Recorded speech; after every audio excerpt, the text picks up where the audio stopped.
यावरती आपल्याला सादरीकरणाची संधी मिळाली आहे. त्यातही बुद्ध सहकार आयोगमध्ये आपले अभ्यंकर त्यांनी ताबडतोब येतो म्हणून सांगितले आणि आता आपल्याला त्यांच्या प्रवर्तनाचा लाभ आपल्याला घेता येणार आहे. तर आपण आपली सुरुवात दीपक प्रज्वलन करूयात आणि करूयात.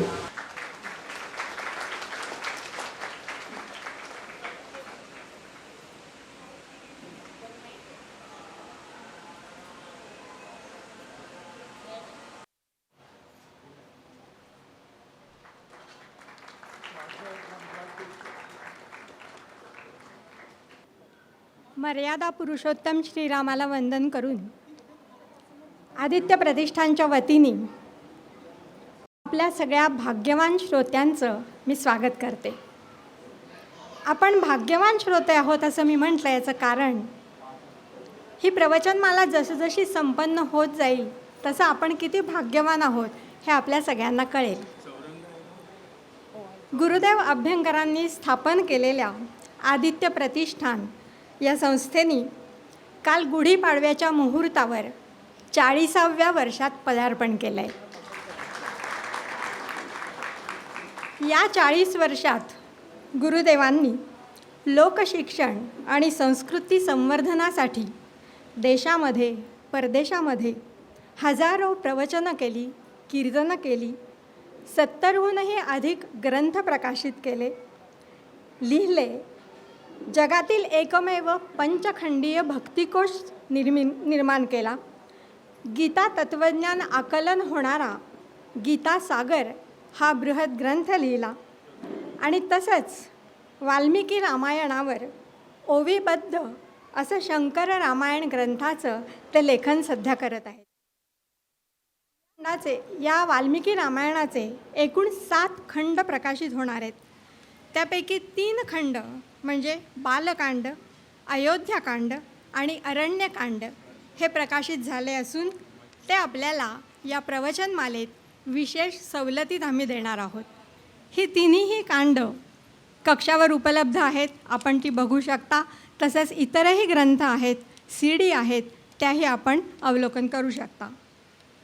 प्रभू रामचंद्रांचे दैवी गुण, त्यांचा पराक्रम, त्यांनी केलेलं सुष्टांचं पालन, दुर्जनांचं निर्दालन, सावत्र मातांवर आणि बंधूंवर केलेलं निर्व्याज प्रेम, त्यांचं आदर्श पितृप्रेम, गुरुभक्ती हे सारंच अलौकिक आहे. श्रीरामांच्या विवेकपूर्ण पराक्रमाने सज्जनांची रेघ निर्माण करणारं असं अद्वितीय रामराज्य निर्माण झालं. असंच रामराज्य या भूतलावर पुन्हा निर्माण व्हावं, हा देश स्वराज्याकडून सुराज्याकडे जावा आणि हा भारत बलसागर व्हावा, हाच ध्यास घेऊन गुरुदेव गेली 39 वर्ष प्रवचनं करतायत, लेखन करतायत, ग्रंथनिर्मिती करतायत. शंकर रामायण निर्मिती मागचाही त्यांचा ध्यास पुढील पिढी घडावी असा आहे. कुटुंब संस्था बळकट व्हावी असं त्यांना वाटतं आणि रामचरित्राने मनामनाचा ठाव घ्यावा हाच त्यांचा ध्यास आहे. वाल्मिकी रामायणातल्या संस्कृत श्लोकांवर गुरुदेवांनी मराठी ओव्या लिहिल्या आहेत. त्यांची भाषाशैली, काव्यशैली, वर्णनशैली अप्रतिम आहे. विशेष म्हणजे इतिहासाच्या सत्यकथनाशी एकनिष्ठ राहून त्यांनी हे लेखन केलं आहे. शंकर रामायणाचे हे 3 खंड आपल्याला रामचरित्र सर्वांगाने समजावून सांगतात. बालकांडातील 2270 वाल्मिकी रामायणातल्या श्लोकावर गुरुदेवांनी 11,254 ओव्या लिहिल्या आहेत. अयोध्याकांडामधल्या 4,303 मूळ संस्कृत श्लोकांवर 15,972 ओव्या लिहिल्या आहेत आणि अरण्यकांडातल्या 2447 संस्कृत श्लोकावर 60,658 ओव्या. ही संख्या बघूनच आपल्याला लक्षात येईल की गुरुदेवांनी किती विस्तारपूर्वक सखोल लेखन केलेलं आहे. श्रीराम कसे घडले ते बालकांडातून आपण अनुभवायचं आणि शिकायचं. अयोध्याकांडामधून अनुभवायचा तो करुण रस. आणि अरण्यकांडातून शिकायची ती कष्टावर मात कशी करायची ही वृत्ती. गुरुदेवांच्या शब्दात सांगायचं तर वाल्मिकी रामायण म्हणजे हिंदू जीवन, हिंदू सभ्यता, हिंदू संस्कृती, हिंदू आदर्श, हिंदू चारित्र्य, हिंदू नीती, हिंदू व्यवहार, हिंदू पवित्रता, हिंदू शासन, हिंदू मानवता, हिंदू गार्हस्थ्य, हिंदू दाम्पत्यभाव, हिंदू स्वाभिमान आणि हिंदू कर्तव्य यांचा जिवंत अनुपम स्रोत आहे. या तीनही खंडामधून हा स्रोत आपल्याला उलगडतो, जाणून घेता येतो आणि ते जाणून घेणं सध्याच्या परिस्थितीत अतिशय आवश्यक आहे हेही आपल्याला कळतं. म्हणून हे 3 खंड म्हणजे बालकांड, अयोध्याकांड आणि अरण्यकांड याची एकत्रित मूळ किंमत आहे 1650 रुपये. असे हे ग्रंथ या प्रवचनमालेमध्ये आम्ही अत्यंत सवलतीत म्हणजे केवळ 1000 रुपयात देत आहोत. आपण ते अवश्य घ्या अशी विनंती आहे. प्रारंभी भक्तिकोशाचा उल्लेख झाला. भक्तिकोशामधला 5वा जो खंड आहे तो आहे भारतीय तीर्थक्षेत्र आणि मंदिरं. जनमानसात भक्ती रुजवणाऱ्या भारतातल्या मंदिरांची परिपूर्ण माहिती या खंडामध्ये आहे. तिथे जावं कसं, तिथे काय पाहावं, कुठे राहावं आणि इतरही प्रेक्षणीय स्थळं कोणती आहेत यांची माहिती हा ग्रंथ देत असल्याने तीर्थ पर्यटनाला जाणाऱ्यांना हा अतिशय उपयुक्त ठरेल असा ग्रंथ आहे. या ग्रंथातल्या पहिल्या 60 पृष्ठांमधनं मंदिर संकल्पना सांगितली आहे. या संकल्पनेचा उगम कसा झाला, तिचा विकास कसा झाला ही माहिती आपल्या ज्ञानामध्ये महत्त्वपूर्ण भर घालणारी आहे. आपणही ती अवश्य वाचावी, पुढच्या पिढीला सांगावी अशी आहे. 1408 पृष्ठांचा हा तीर्थक्षेत्र मंदिर हा ग्रंथ याची मूळ किंमत आहे 5,000 रुपये आणि आपण जर आत्ता या 5 दिवसात तो घेतला तर तो 2000 रुपयात आपल्याला मिळेल. शंकर रामायणाच्या 3 खंडांबरोबर हा खंड आपण घेतला तर ते 4ही खंड मिळून आपल्याला केवळ 2000 रुपयामध्ये मिळतील आणि हे घरात अवश्य ठेवावेतच, वाचावेत, आचरावेत असे ग्रंथ आहेत. हे ग्रंथ म्हणजे हा ग्रंथांचा खजिना म्हणजे करोना काळामध्ये आपण जे होरपळले गेलो आहोत त्याच्यावर हे अमृत ठरणारे ग्रंथ आहेत. त्यामुळे आपण हे अवश्य घ्यावेत, कक्षावरती ते बघावे. ही सवलत केवळ हे 5 दिवस प्रवचनमालेचे 5 दिवसच असणार आहे. आम्ही प्रत्येक प्रवचनमालेमध्ये अशी काही ना काही सवलत जाहीर करत असतो आणि ही आम्ही देऊ शकतो याचं कारण गुरुदेव अभ्यंकर लेखक, प्रकाशक या नात्याने कुठलंही मानधन घेत नाहीत. आपल्याला उत्सुकता म्हणून या शंकर रामायणामधल्या अगदी 4 ओव्या मी आपल्याला वाचून दाखवते.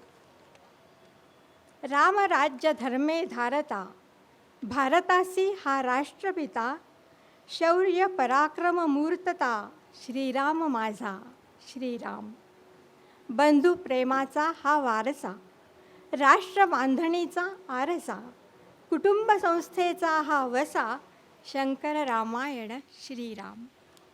राष्ट्र करण्यासी निर्भय, रामासम व्हावे हृदय, विक्रम परितो सदय, नित्य व्हावा श्रीराम.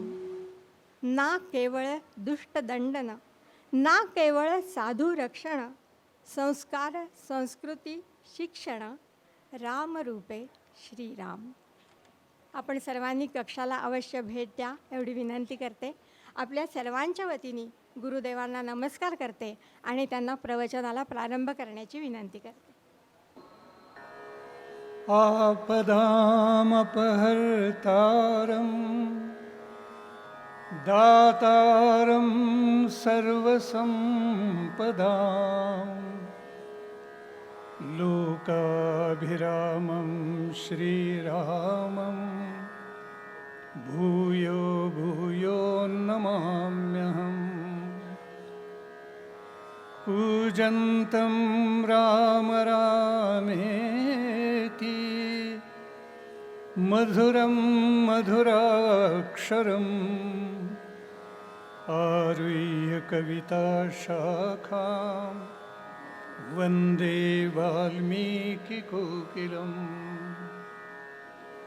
मनोजवं मारुततुल्यवेगं जितेन्द्रियं बुद्धिमतां वरिष्ठं वातात्मजं वानरयूथमुख्यं श्रीरामदूतं शरणं प्रपद्ये।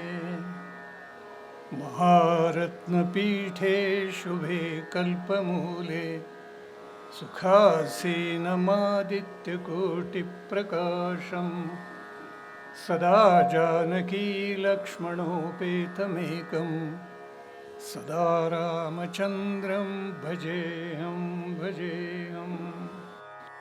आदौ रामतपोवनादिगमनं हत्वा मृगं काञ्चनं वैदेहीहरणं जटायुमरणं सुग्रीवसम्भाषणं वालीनिर्दलनं समुद्रतरणं लङ्कापुरीदाहनं पश्चाद्रावणकुम्भकर्णहननम् एतद्धि रामायणम्।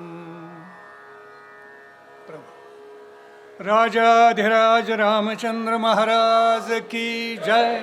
महारुद्र हनुमान की जय। जय जय रघुवीर समर्थ प्रभु।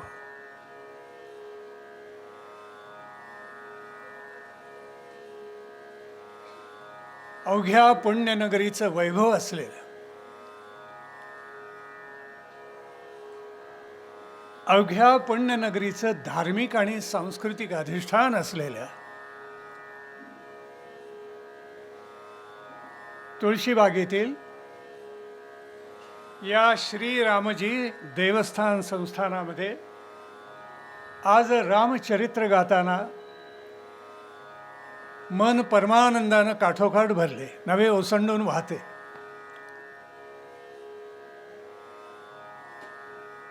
दोन अडीच वर्ष सगळ्या मानवजातीला एका भयंकर महामारीनं बांधून ठेवलेलं होतं. श्रेष्ठ असो, कनिष्ठ असो, राव असो, रंक असो, अब्जाधीश असो, नाहीतर भिकारी असो, सगळ्यांच्या मनामध्ये एकच भय झालेलं होतं आणि ते भय म्हणजे या महामारीचं होतं. श्री रामचंद्रांच्या कृपेनं आता ते भय कमी झाले. कोरोनाचं जगावरचं संकट हळूहळू कमी होतंय. तथापि ज्यांना वाटेल त्यांनी मुखपट्टी वापरायला हरकत नाही,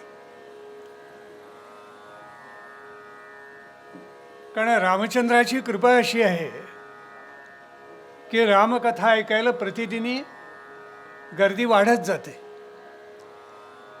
म्हणून ज्यांना वाटते त्यांनी निसंशयपणे, निसंदिग्धपणे मुखपट्टी वापरायला हरकत नाही.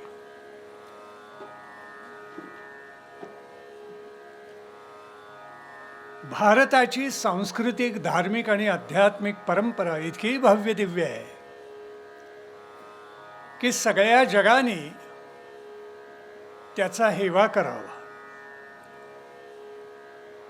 ज्या हिंदू धर्म संस्कृतीमध्ये आपण जन्मलो आहोत, तो हिंदू धर्म आणि ती हिंदू संस्कृती सर्वार्थानं कृतार्थ आणि धन्य आहे.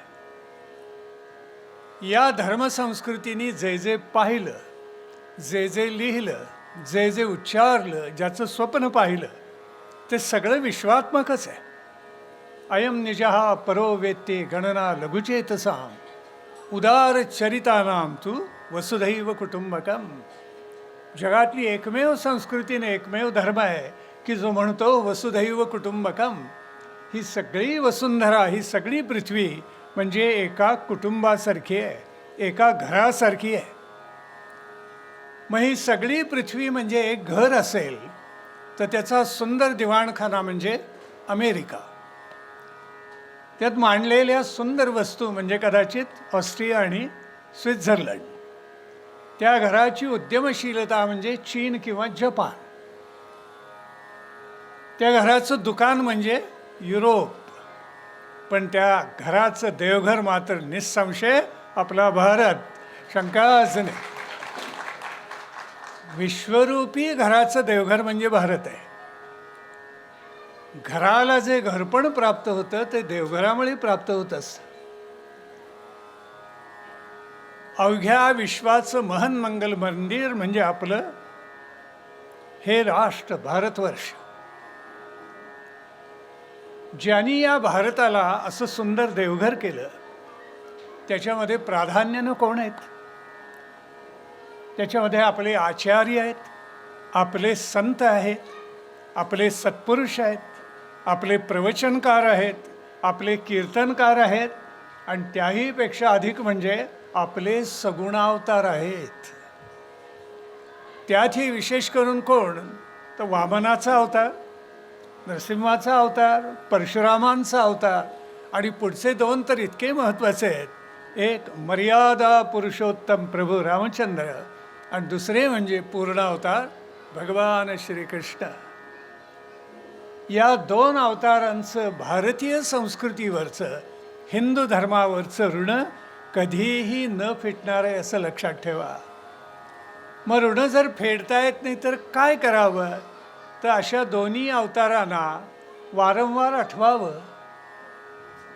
म्हणून 7वा 8वा 8वाही 8वा असं नित्य म्हटलं जातं. म्हणजे 7वा प्रभू रामचंद्र, 8वा भगवान श्रीकृष्ण, त्यांना वारंवार आठवायचं, त्यांचं संकीर्तन करायचं, त्यांचे सद्गुण हृदयामध्ये धारण करायचे आणि हे राष्ट्र पुन्हा प्रबळ होईल अशी सात्विक महत्त्वाकांक्षा आपल्या चित्तामध्ये धारण करायची. आणि म्हणूनच आज इथे उपस्थित असलेले या देवस्थानचे सर्व मान्यवर विश्वस्त, पदाधिकारी, सेवक वर्ग आणि आपण सर्वजण रामभक्त भगिनी, माता, बांधव आणि तुरळक कुठेतरी असले तर महाविद्यालयीन तरुण आणि तरुणी, प्रभू रामचंद्रांचं चरित्र सर्वार्थानं अलौकिक आहे. हा आदर्श पुत्र आहे, आदर्श पती आहे, आदर्श पिता आहे, आदर्श शिष्य आहे, आदर्श गुरु आहे, आदर्श राजनीतिज्ञ आहे, आदर्श सेनापती आहे, आदर्श राजा आहे. राष्ट्र बांधणीचा सर्वोत्तम असा विचार जर कोणी या राष्ट्रामध्ये केला तर तो प्रभू रामचंद्रांनी केलेला आहे. प्रभू रामचंद्रांचं चरित्र हे सर्वार्थानं अलौकिक आहे. हे चरित्र आपल्या हृदयामध्ये, आपल्या विचारांमध्ये इतकं भरलेलं आहे की माणसं एकमेकाला भेटली तरी म्हणतात राम राम. पूर्वी तरी म्हणत असत, आता लहान नाही, मोठं नाही, काही नाही, एकदम हाय म्हणून हात पुढे करतात लहान मुलंसुद्धा. ही आपली संस्कृती नाही आहे. आपली संस्कृती आहे रामराम. एखाद्याचं जीवन व्यर्थ गेलं तर म्हणतो त्याच्या जीवनात काही राम नाही बुवा. म्हणजे जीवनात राम असला तर आपल्या जीवनाला अर्थ प्राप्त होतो. बरं, शेवटच्या श्वासाला सुद्धा रामच आणि शेवटचा श्वास गेल्यानंतर सुद्धा रामच. असं रामाने आपलं सगळं आयुष्य हे व्यापून टाकलेलं आहे. म्हणून तर युगानुयुग रामचंद्रांचं चरित्र आपण सानंद गातो. आज 3 युग झाली. पहिलं कृतयुग, दुसरं त्रेतायुग, तिसरं द्वापरयुग, चौथं कलियुग, ज्याचं महिमान गावं तेवढं थोडंच. श्री रामचंद्रांचा अवतार त्रेतायुगामधला आहे आणि भगवान श्रीकृष्णांचा अवतार हा द्वापर युगामधला आहे. आमच्या आचार्यांनी, आमच्या संतांनी प्रभू रामचंद्रांचं इतकं कौतुक केले म्हणून सांगू आपल्याला. आहा, मी प्रारंभी जो श्लोक म्हटला ना तो आदिशंकराचार्यांचा आहे. महारत्नपीठे शुभे कल्पमूले सुखासीनमादित्य कोटि प्रकाशम सदा जानकी लक्ष्मणोपेतमेकम सदा रामचंद्रम भजेहम भजेहम. कल्पतरूखाली रत्नजडित सिंहासनावर प्रभू रामचंद्र बसलेले आहेत. त्यांच्या डाव्या हाताला सीता आहे, उजव्या हाताला लक्ष्मण आहे आणि साक्षात कल्पतरूखाली बसलेले, आपल्या भक्तांना अभय देणारे आणि भक्ताचं सगळं मनोवांछित पूर्ण करणारे हे प्रभू रामचंद्र, त्यांचं मी भजन करतो, त्यांचं मी पूजन करतो, त्यांचं मी नामस्मरण करतो, असं प्रत्यक्ष आदी शंकराचार्यांनी म्हटलेलं आहे. महर्षी अत्रेंनी प्रभू रामचंद्रांचं वर्णन करताना म्हटलेलं आहे की प्रभू रामचंद्र म्हणजे तुरीयावस्था. आपल्याकडे एक रामगीता आलेली आहे महारामायणामध्ये, आणि त्याच्यामध्ये श्रीरामानी हनुमंताला केलेला उपदेश आहे. त्या उपदेशामध्ये सांगितलेलं आहे की राम म्हणजे तुरीय अवस्था, सर्वश्रेष्ठ अवस्था ही कोणाची असेल तर ती प्रभू रामचंद्रांची आहे. विशिष्ट अद्वैत संप्रदाय आपल्याकडे निर्माण झाला, त्याच्यामध्ये त्याचे प्रवर्तक खरे आणि ज्यांनी प्रचंड प्रसार केला त्यांचं नाव रामानुजाचार्य. राम अधिक अनुज, अनुज म्हणजे भाऊ बरं का, धाकटा भाऊ, त्याला अनुज म्हणतात. तेव्हा रामानुज म्हणजे लक्ष्मण. तर त्यांनी नाव घेतलं, रामाचं भाऊ आपण झालेलं बरं म्हणून रामानुजाचार्य झालेले आहेत. त्याच परंपरेमध्ये यामुनाचार्य म्हणून आचार्य होऊन गेले. त्या यामुनाचार्यांनी म्हटलेलं आहे की राम कसा आहे, राम कल्याण गुणनिधी, हा काय वर्णन आहे, आणि अमृत उदधी, उदधी म्हणजे महासागर, अमृताचा महासागर आहे प्रभू रामचंद्र, आणि सर्व कल्याण गुणनिधी आहे तो, म्हणून त्याचं वर्णन यामुनाचार्यांनी केले. वल्लभाचार्यांनी पुष्टिमार्ग सांगितला, त्यांनी वर्णन केलेलं आहे की अहल्येचा उद्धार, शबरीची सेवा स्वीकारणं, सेतुबंधन आणि शेवटी स्वधामगमन, या 4 गोष्टी श्रीरामांच्या चरित्रामधल्या सर्वार्थाने अलौकिक आहेत. काय सुंदर सांगितलं पहा. त्याही पुढे जाऊन सायणाचार्यांचं नाव ऐकलं, ज्यांनी वेदावर भाष्य लिहिलं. ते सायणाचार्य असं म्हणतात, यावस्थास्यन्ते गिरयः सरितश्च महीतले तावद रामायणी कथा लोकेषु प्रचरिष्यती. जोपर्यंत या भूतलावर नद्या आणि पर्वत आहेत आणि आकाशामध्ये सूर्यचंद्र आहेत, तोपर्यंत रामकथा गायलीच जाणार. त्याला कधी खळ नाही, चळ नाही, ढळ नाही, ती निश्चळच आहे आणि अचळ आहे रामकथा. अहो महाकवी कालिदास, की ज्याचं वाङ्मय वाचल्यानंतर देशात परदेशातले लोक वेडे होऊन गेले, त्या महाकवी कालिदासाने रघुवंश लिहिला. आणि त्याच्यामध्ये तो म्हणतो, क्वच सूर्यप्रभवो वंशः क्वचाल्प अल्पविषया मतिः तितिर्षुर्दुस्तरम मोहात उडुपेनास्मि सागरम. अहो कुठे तो भव्य दिव्य रघुचा वंश, रामचंद्रांचा वंश, आणि कुठे माझी अल्पमती. कालिदास म्हणतोय, एवढा प्रकांड पंडित की ज्याच्या जिभेवर साक्षात सरस्वती होती, तो म्हणतोय रामाचा वंश किती कुठे भव्य दिव्य, आणि मी किती अल्पबुद्धी, आणि तरी पण मी रघुवंश लिहायला घेतलेले आहे. म्हणजे माझं हे वेडं धाडस कसं आहे सांगू, की 4 लाकडे एकत्र जोडावीत, तराफा करावा, आणि महासागर ओलांडून जायचं धाडस त्या तराफ्यावरून करावं, तसं धाडस मी करतोय. म्हणजे रामकथा केवढी गगनाला व्यापून उरलेली आहे. रामकथा जनमंगल करणी तुलसी, सांगितलं की नाही आपल्याकडे. रामकथा शतकोटी, किती ती सांगावी तेवढी कमीच आहे. आणि म्हणून आपल्याला कदाचित माहिती नसेल की आजपर्यंत हजारो रामायण लिहिली गेलेली आहेत. हजारो, सहस्रावधी रामायण निर्माण झाली. पण मूळ रामायण कोणतं आहे, जे महर्षी वाल्मिकींनी ग्रथित केलं, जे महर्षी वाल्मिकींनी लिहिलं, ते रामायण आपल्याला प्रमाण आहे असं लक्षात ठेवा. कारण त्यांनी आपल्या डोळ्यांनी पाहून अनुभव घेऊन ते लिहिलेलं आहे. याला काय म्हणतात, चक्षुर्वै सत्यम. डोळ्यांनी बघून लिहिणं चक्षुर्वै सत्यम, त्याला इतिहास म्हणतात. इतिहासाचं प्रमुख प्रमाण ते मानलं जातं. ते महर्षी वाल्मिकींनी जो इतिहास लिहिला तो तुम्हा आम्हाला आत्यंतिक प्रमाण आहे. ज्या वेळेला यवनांची भयावह आक्रमणं झाली आणि महाराष्ट्र तुडवून काढला गेलेला, उत्तर भारत तर केव्हाच उद्ध्वस्त झालेला होता, त्यावेळेला या महाराष्ट्राचा पराक्रम जागवण्यासाठी समर्थ रामदासांनी रामनामाने या महाराष्ट्राचे कळे कोपरे सगळे दऱ्याखोऱ्यात दुमदुम टाकल्या, जय जय रघुवीर समर्थ म्हणून. आणि राम पराक्रमाचं स्मरण तुम्हा मला समर्थ रामदासांनी करून दिलेलं होतं. तोड नाही त्याला खरोखर. रघुनायका सारिखा देव नाही, क्रिया पाहता चोखडी सर्व काही. तो बळे आगळाय रघुनाथाचा. आणि म्हणून राघवाचं स्मरण त्यांनी केलेलं होतं. असं किती किती सांगावं. तुलसीदास तर म्हणतात की एक आस एक विश्वास, दुसरं काही नाही आहे मला. काय रामकथा तेवढी मला प्रमाण आहे, बाकी काही नाही आहे. रामचरित्र केव्हा घडून गेलं? घरी मुलं विचारतात त्यावेळेला नेटकं उत्तर देता येत नाही.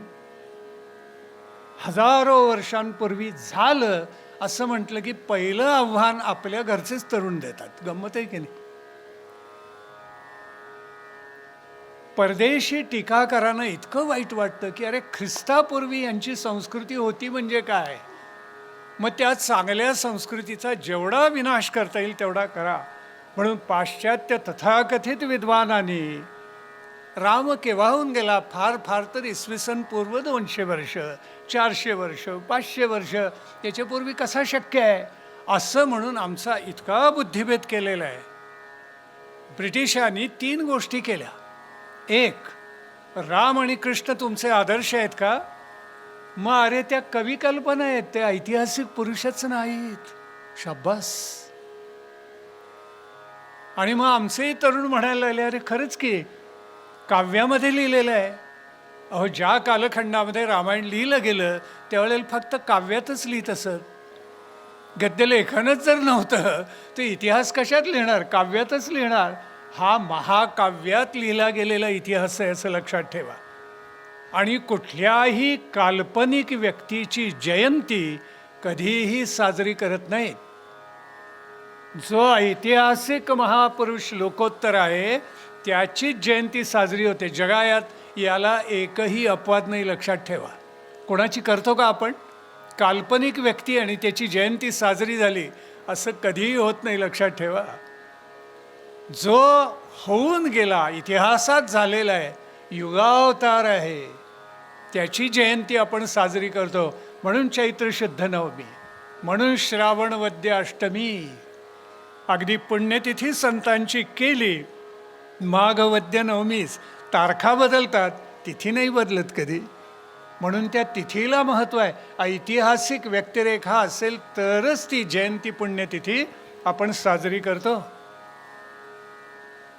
दुसरं, ब्रिटिशांनी आमच्या डोक्यामध्ये असं खूळ भरवून दिलं, आर्य इथले नव्हतेच, आर्य तिकडून आले, उत्तर ध्रुवाकडून. तुम्ही सगळे अडाणी होतात, त्यांनी तुम्हाला शहाणं केलं. आमची माणसं माना डोलावायला लागली. अरे बापरे, आता त्याचं पूर्ण खंडन झालेलं आहे. आणि इथून आर्य बाहेर पडले, जगात गेले आणि जगाला शहाणं केलं, असा खरा इतिहास आता जगामध्ये जाऊन पोचलेला आहे. तिसरी गोष्ट अशी सांगितली की अरे तुमचं राष्ट्र नाहीच आहे, मग काय आहे? उपखंड. आम्हालाही बरं वाटलं उपखंड. अरे वा, मोठंच्या मोठं उपखंड. याच्यामध्ये बुद्धिभेद असा होता की उपखंड याचा अर्थ तुमची संस्कृती एक नाही, सगळं कडबोळं आहे, मिश्र कडबोळं. आणि आम्ही त्याला होय म्हणायला लागलो. आता त्याचंही खंडन झालेलं आहे. आता जागृत अवस्था आलेली आहे की अरे हा इतिहास घडून गेलेला आहे. झालं ना, बाबरीच्या इथे उत्खनन केल्यानंतर मंदिराचे पुरावेच्या पुरावे सापडले, त्यावेळी सगळं जग चुप होऊन गेले एकदम. प्रभू रामचंद्र केव्हाहून गेले मी सांगतो आपल्याला. रामायण आणि महाभारताच्या आधारेच सांगतो. युद्धकांडामध्ये, वाल्मिकी रामायणाच्या युद्धकांडात म्हणजे 6व्या कांडामध्ये महर्षी वाल्मिकींनी लिहून ठेवलेलं आहे, पूजयंश्च पठश्चैनम इतिहासम पुरातनम.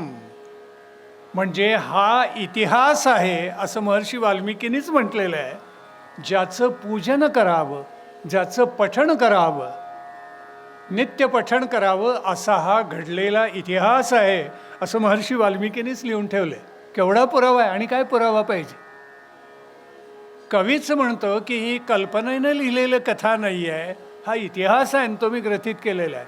आणि त्यात त्यांनी लिहून ठेवले यदवृत्तम प्रकाशम यदि वा रहहा, म्हणजे जे प्रकाशित आत्तापर्यंत झाले म्हणजे घडून गेलेलं आहे ते मी ग्रथित केलेलं आहे.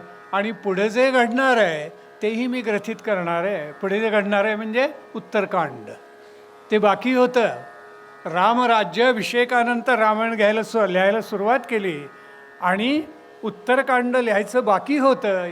यदवृत्तम प्रकाशम यदि वा रहहा, जे बाकी आहे ते पुढे मी लिहिणार आहे, असं महर्षी वाल्मिकींनी म्हटलेलं आहे.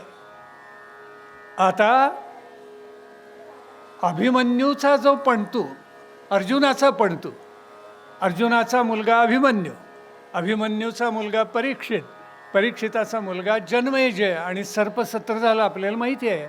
आगीमध्ये त्यांनी सगळ्या सर्पांना आवाहन करून, कारण परीक्षिताला दंश केलेला होता नागानी, तेव्हा सर्पवंशच नष्ट करतो म्हणून जन्मेजयाने सर्पयज्ञाला प्रारंभ केलेला होता. त्या यज्ञामध्ये पहिल्यांदा महर्षी व्यासांचे जे शिष्य होते, ज्याच्यामध्ये जैमिनी आहेत, पैल आहेत, सुमंतू आहेत आणि वैशंपायन, ज्यांना एक एक वेद महर्षी व्यासांनी वाटून दिलेला होता, त्यात वैशंपायनानं सांगितलं की तुम्ही ही जी आत्ता यज्ञसंस्था निर्माण झालेली आहे आणि बरेच दिवस हा कार्यक्रम चालणार आहे, त्यात संध्याकाळी महाभारत सांगा. आणि वैशंपायन महर्षींनी महाभारत सांगायला प्रारंभ केला. ते सांगताना जो इतिहास घडला तो त्यांनी सांगितलेला आहे. कुरुक्षेत्रावर जे युद्ध झालं त्याच्यामध्ये रामाच्या वंशातला राजा लढला, त्याचं नाव बृहद्बल. हा रामापासून, रामाचे जे 2 पुत्र कुश आणि लव, त्याच्या कुशाच्या वंशातला 32वा राजा आहे. 32वा. आज आपण एक पिढी कर्तृत्वाची 30 वर्ष धरतो, त्या काळी 150 वर्ष माणसं सहज जगायची. म्हणजे 50-70 वर्ष धरायला हरकत नाही कर्तृत्वाची एका पिढीची. पेशव्यांची होती की शिवाजी महाराजांच्या कालखंडामध्ये होते. निळोपंत मुजुमदार नावाचे सरदार होते, 77 वर्षांचे झाले आणि शिवाजी महाराज म्हणाले आता लेखणीचा तर्जुमा करावा. त्यावेळेला ते म्हणाले मी काय म्हातारा झालो काय, आता 77 वर्षांचे मुजुमदार म्हणतायत, अजून तलवार घेऊन मी जातो रणांगणावर. नाही, काय माणसांना उत्साह असेल बघा. कुरुक्षेत्राचं युद्ध झालं त्यावेळेला कृष्ण आणि अर्जुन 60 वर्षांच्या पुढे होते आणि त्यांना तरुण म्हटलेलं आहे महर्षी व्यासाने. 60च्या पुढे असून म्हणजे त्यावेळेला आयुर्मर्यादाच 140-150 वर्षांची होती. मग 32 पिढ्या गुणिले 50 वर्ष किमान करा ना, म्हणजे 1500-1800 वर्ष तरी होतात. आता ज्या वेळेला युधिष्ठिर राज्यावर बसला त्यावेळेला सन जो होता तो इसवी सन पूर्ण 3100 होता. अचूक सांगायचं झाला तर 8 फेब्रुवारी 3102. त्याच्यामध्ये हे 1800 मिळवायची वर्ष. बृहद्बल राजा लढला त्याची, म्हणजे रामापासून ते आणि रामाच्या अगोदरच्या 40 पिढ्या आहेत त्याही मिसळायच्या त्याच्यामध्ये. आणि आत्ता किती वर्ष झाली, 20-22, ती त्यात मिसळायची. म्हणजे 8,500 वर्षापूर्वी रामायण घडलं असं अधिकृतरित्या प्रस्थापित होतं. कोणीही शंका घ्यायचं कारण नाही. ही देववर्ष, मानवी वर्ष मोजायची झाली तर त्याला 360 गुणायचं, म्हणजे लक्षावधी वर्ष निघतात. रामचरित्र इतकं अद्भुत आहे, किती गावं तितकं नित्य नूतन आहे. त्याची गोडी प्रतिदिनी वाढतच जाते. राम हा असा अद्भुत होऊन गेला, तो खरा राष्ट्रपिता आहे बरं का, तो खरा राष्ट्र निर्माता आहे. रामचंद्रांच्या कालखंडामध्ये 5 संस्कृती होत्या. देव संस्कृती, ऋषी संस्कृती, मानव संस्कृती, वानर संस्कृती आणि दानव दैत्य राक्षस संस्कृती. अंतरिक्षामध्ये देव, हिमालयाच्या पल्याड, हिमालय आणि त्याच्या आश्रयानं खाली ऋषी संस्कृती संपूर्ण उत्तर भारतामध्ये नरसंस्कृती म्हणजे मानवांची, दंडकारण्यामध्ये वानर संस्कृती, आणि त्याही खाली लंकेमध्ये राक्षसांची संस्कृती. श्री रामचंद्राने हिमालयापासून लंकेपर्यंत आपलं सगळं राष्ट्र जोडून टाकलं. सगळं राष्ट्र जोडलेलं आहे.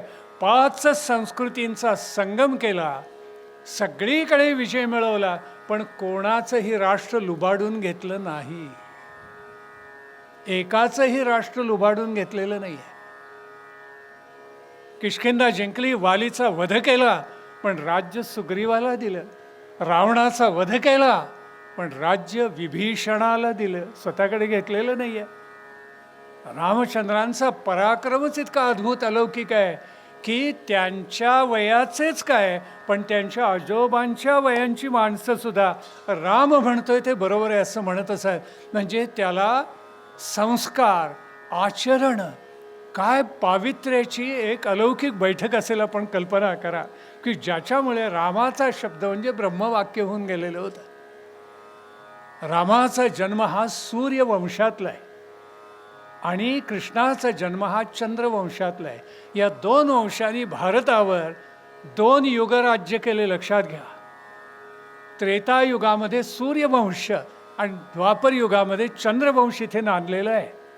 म्हणून तर गंमत आहे, सूर्यवंशातला राम म्हणून त्याचा जन्म माध्यान्हे दुपारी 12 वाजता, आणि कृष्ण चंद्रवंशातला म्हणून मध्यरात्री आहे त्याचा जन्म. कसं गंमत आहे बघा.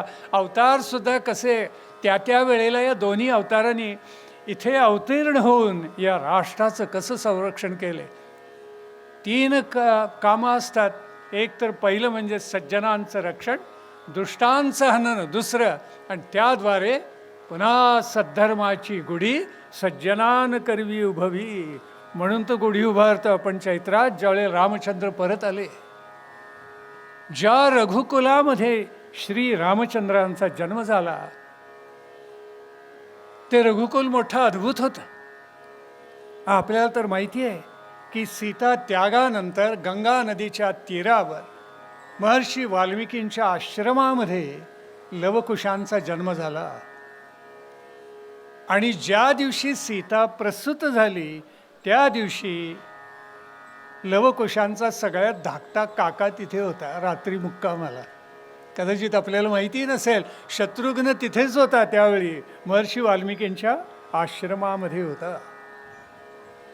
या महर्षी वाल्मिकींनी लवकुशाला 645 सर्ग आणि 24,000हून अधिक श्लोक असलेलं वाल्मिकी रामायण शिकवले. 2 प्रकार होते त्यावेळी गायनाचे. एकाला म्हणायचे देशी आणि दुसऱ्याला म्हणायचे मार्गी. देशी म्हणजे प्राकृत आणि मार्गी म्हणजे संस्कृत. तेव्हा मार्गी गायन संस्कृत भाषेमध्ये कसं करावं हे महर्षी वाल्मिकींनी कुशलवाला शिकवलं. त्यांनी ते आत्मसात केलं आणि मग त्यांचे पहिले कार्यक्रम महर्षी वाल्मिकींनी आपल्याच आश्रमामध्ये केले.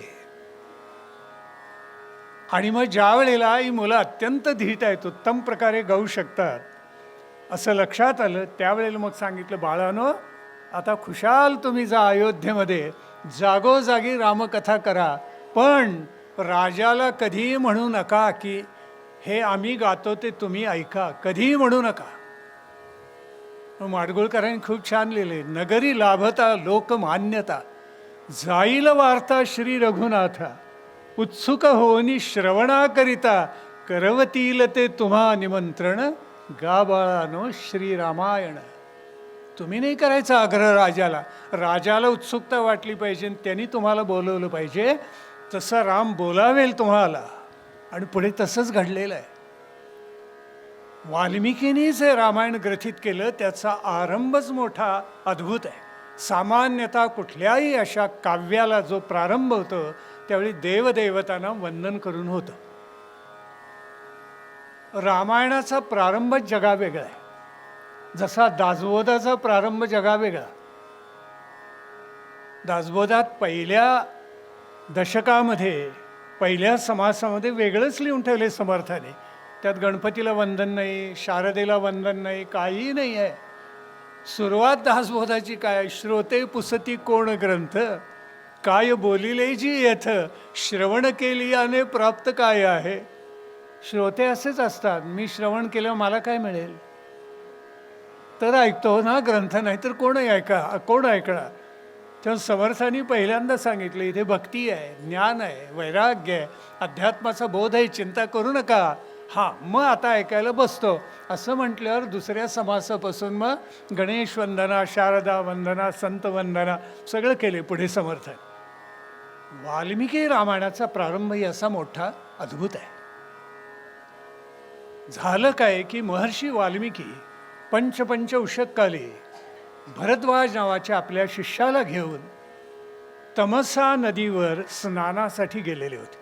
तमसा नदीचं स्नान अतिशय त्या कालखंडामध्ये पवित्र मानलं जात होतं आणि त्या कालखंडामध्ये नद्यांना उदंड जल असे. कधी धरणं बांधावी लागली नाहीत, काही करावं लागलं नाही, प्रचंड जल असे. आणि तमसेमध्ये स्नानाला निघालेले होते आणि त्यावेळेला वाटेमध्ये त्यांची भेट, ज्यांचा संचार त्रिभुवनामध्ये त्या देवर्षी नारदांशी झाला. नारदांची भेट झाली वाटेमध्ये. नारद एकमेव असे आहेत बघा, देव असो, दानव असो, राक्षस असो, दैत्य असो, गंधर्व असो, किन्नर असो, नर असो, कोणी असले तरी सगळेजण त्यांचं स्वागत करत असत. ऋषी असो. तर त्यांना तपस्वी वाग विदांबरम म्हटलेलं आहे. तपस्वाध्याय निरतम तपस्वी वाग विदांबरम. हा काय वर्णन आहे. आणि अशा त्या नारदांना वाल्मिकींना काय विशेषण वापरलेलं आहे, वाल्मिकी मुनिपुंगव आहेत. मुनींमध्ये श्रेष्ठ असलेले त्यांनी प्रश्न केला. तेव्हा देवर्षी नारदांना पहिल्या श्लोकामध्ये महर्षी वाल्मिकी प्रश्न विचारतात. असा वाल्मिकी रामायणाचा प्रारंभ आहे. काय सुंदर प्रारंभ आहे बघा. नारद हे नाव तर तुम्ही आयुष्यभर ऐकत आला आहात. मग नारदचा अर्थ मला कोणी सांगेल का? पण असे प्रश्न सामान्यतः आपल्याला पडत नाहीत. आपण ऐकतो ना, वा देवर्षी नारद म्हणजे कळ लावे नारद, एवढंच आपल्याला माहिती असतं. 6 नारद होऊन गेलेत आपल्या संस्कृतीमध्ये. नारद या शब्दाचा अर्थ काय सांगतो. सुंदर नाव आहे. 2 पद आहेत त्याच्यामध्ये, नार आणि द. नार या शब्दाचा अर्थ आहे आत्मज्ञान आणि द म्हणजे देणं. तेव्हा हे देवर्षी असे होते की ज्यांना आत्मज्ञान झालेलं होतं आणि जे अज्ञानी जन आहेत त्यांचं अज्ञानाचा अंधार दूर करून त्यांना दान देत असत, प्रदान करत असत ज्ञान, म्हणून त्यांचं नाव नारद झालं. असा नारद शब्दाचा अर्थ आहे. तेव्हा त्यांना प्रश्न विचारला की मुनिवर, त्यांच्या मनात होतं महर्षींच्या की महाकाव्य रचावं आणि रामावरच रचावं हे निश्चित होतं मनामध्ये. पण एकदा तुकोबा म्हणतात तसं, हालवुनी खुंट आधी करावा बळकट. जातं चालवायला पूर्वी तो ठोकून घट्ट करत असत, मध्ये निघता कामं नाही जातं चालवताना.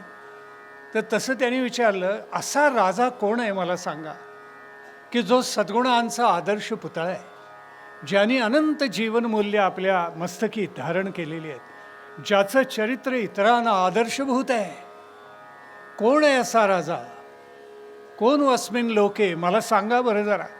त्यावेळेला नारदांनी रामांचं वर्णन केलं. इतका प्रतिम वर्णन आहे की ज्याचं व्यक्तिमत्व हिमालयासारखं उत्तुंग आहे, जो पृथ्वीसारखा क्षमाशील आहे, ज्याचे सद्गुण महासागरासारखे अथांग आहेत, जो कृपावंत पौर्णिमेच्या चंद्रासारखं आहे, ज्याचं शौर्य माध्यान्याच्या भास्करासारखं सूर्यासारखं आहे, असे अनंत गुण हे नारदांनी महर्षी वाल्मिकींना सांगितले. आणि मग तो विचार पक्का बसला. देवर्षी नारद पुढे निघून गेले. तमसा नदीकडे स्नानाला महर्षी येऊन पोचले. बरोबर भारद्वाज आहे, त्यांनी वल्कलं गुंडाळून घेतली आहेत आणि ताजं पाणी भरून घ्यायला बरोबर काही माठ, तांब्या हेही त्याच्याबरोबर आहे. स्नानाला आता महर्षी पाण्यामध्ये उतरणार, एवढ्यामध्ये त्यांना दिसलं की अनेक पक्षी किलबिल करत आहेत. आपल्या अगोदर पक्षी उठतात बरं का. बरोबर आहे की? खरं सांगा, बरोबर आहे की नाही? त्यांच्या किलबिलाटानं आपल्याला जाग येते. पक्षी आपल्यापेक्षा ब्राह्ममुहूर्तावर उठणार आहे, तसं लक्षात ठेवा.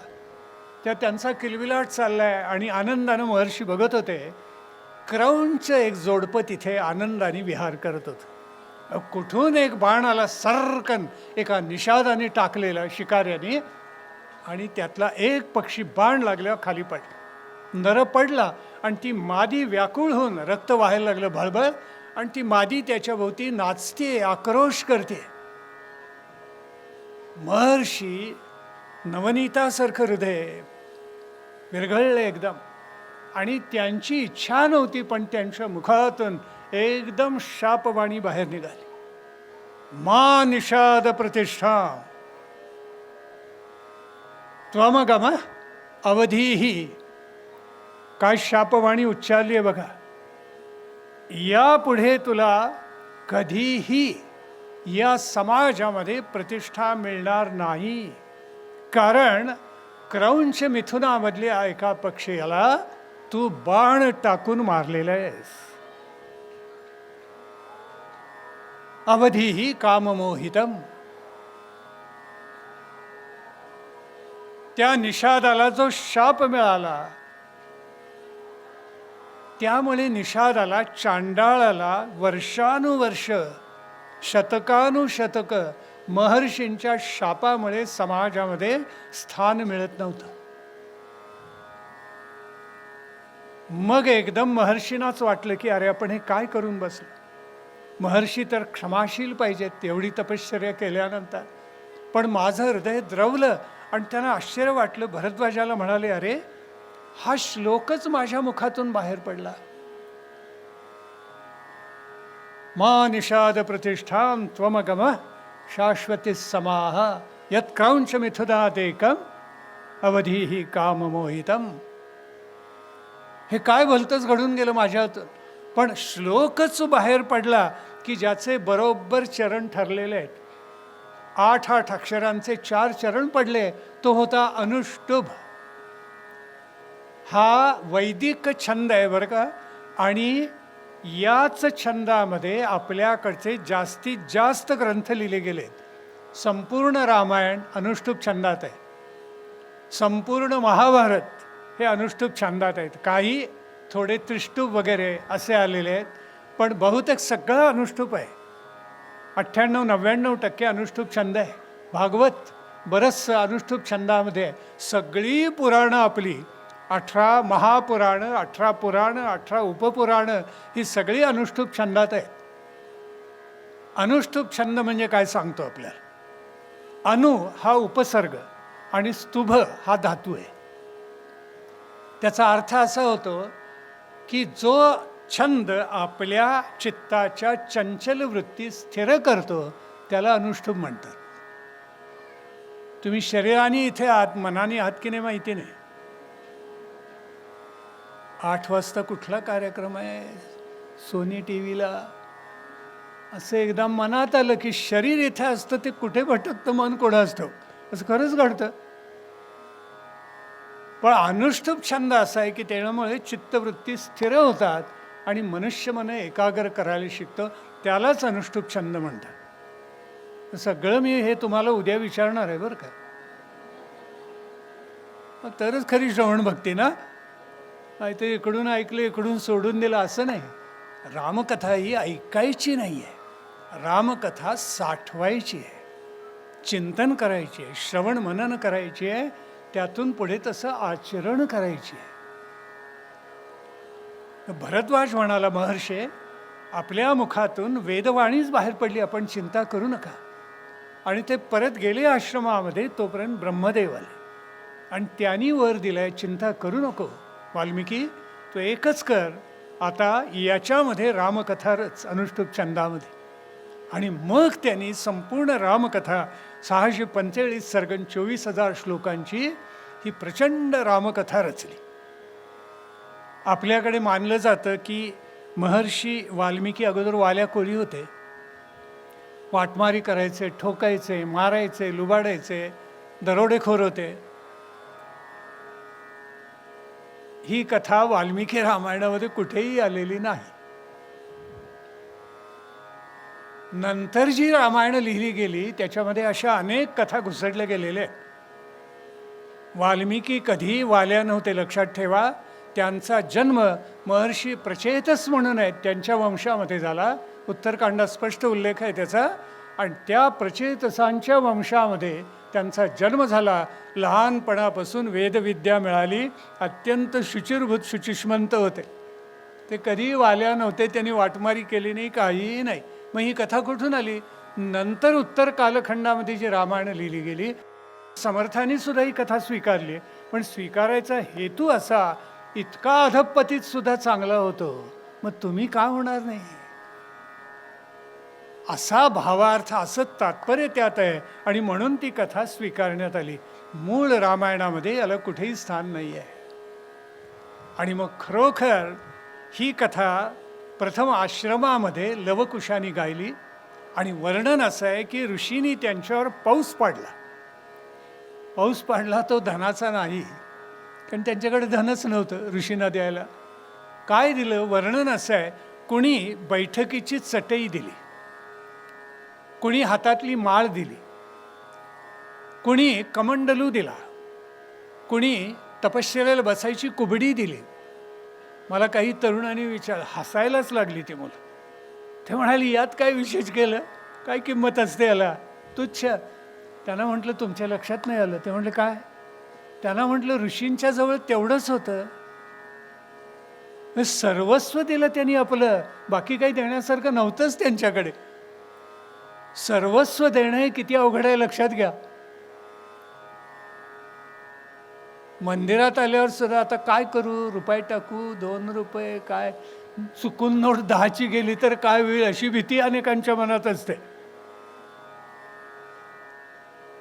तुळशीबागेत नाही हो, सगळे श्रद्धावंत येतात, 10च्या ऐवजी 100 टाकतात. असं भाग्य आहे हो, मग पुण्यही आहे. आपलं सर्वस्व दिलं.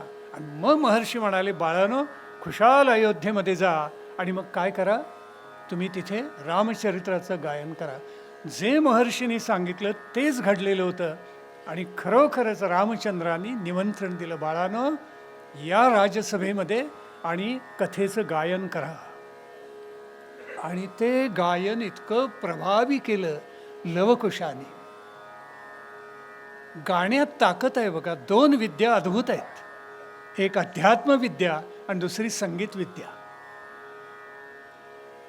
या व्यावहारिक सत्तेमध्ये संगीत विद्या आहे आणि पारमार्थिक सत्तेमध्ये अध्यात्मविद्या आहे. या 2 ज्याला आत्मसात झाल्या ना, तो कृतार्थ आणि धन्य झाला म्हणून समजा. असं सामर्थ्य आहे दोन्ही विद्यांचं.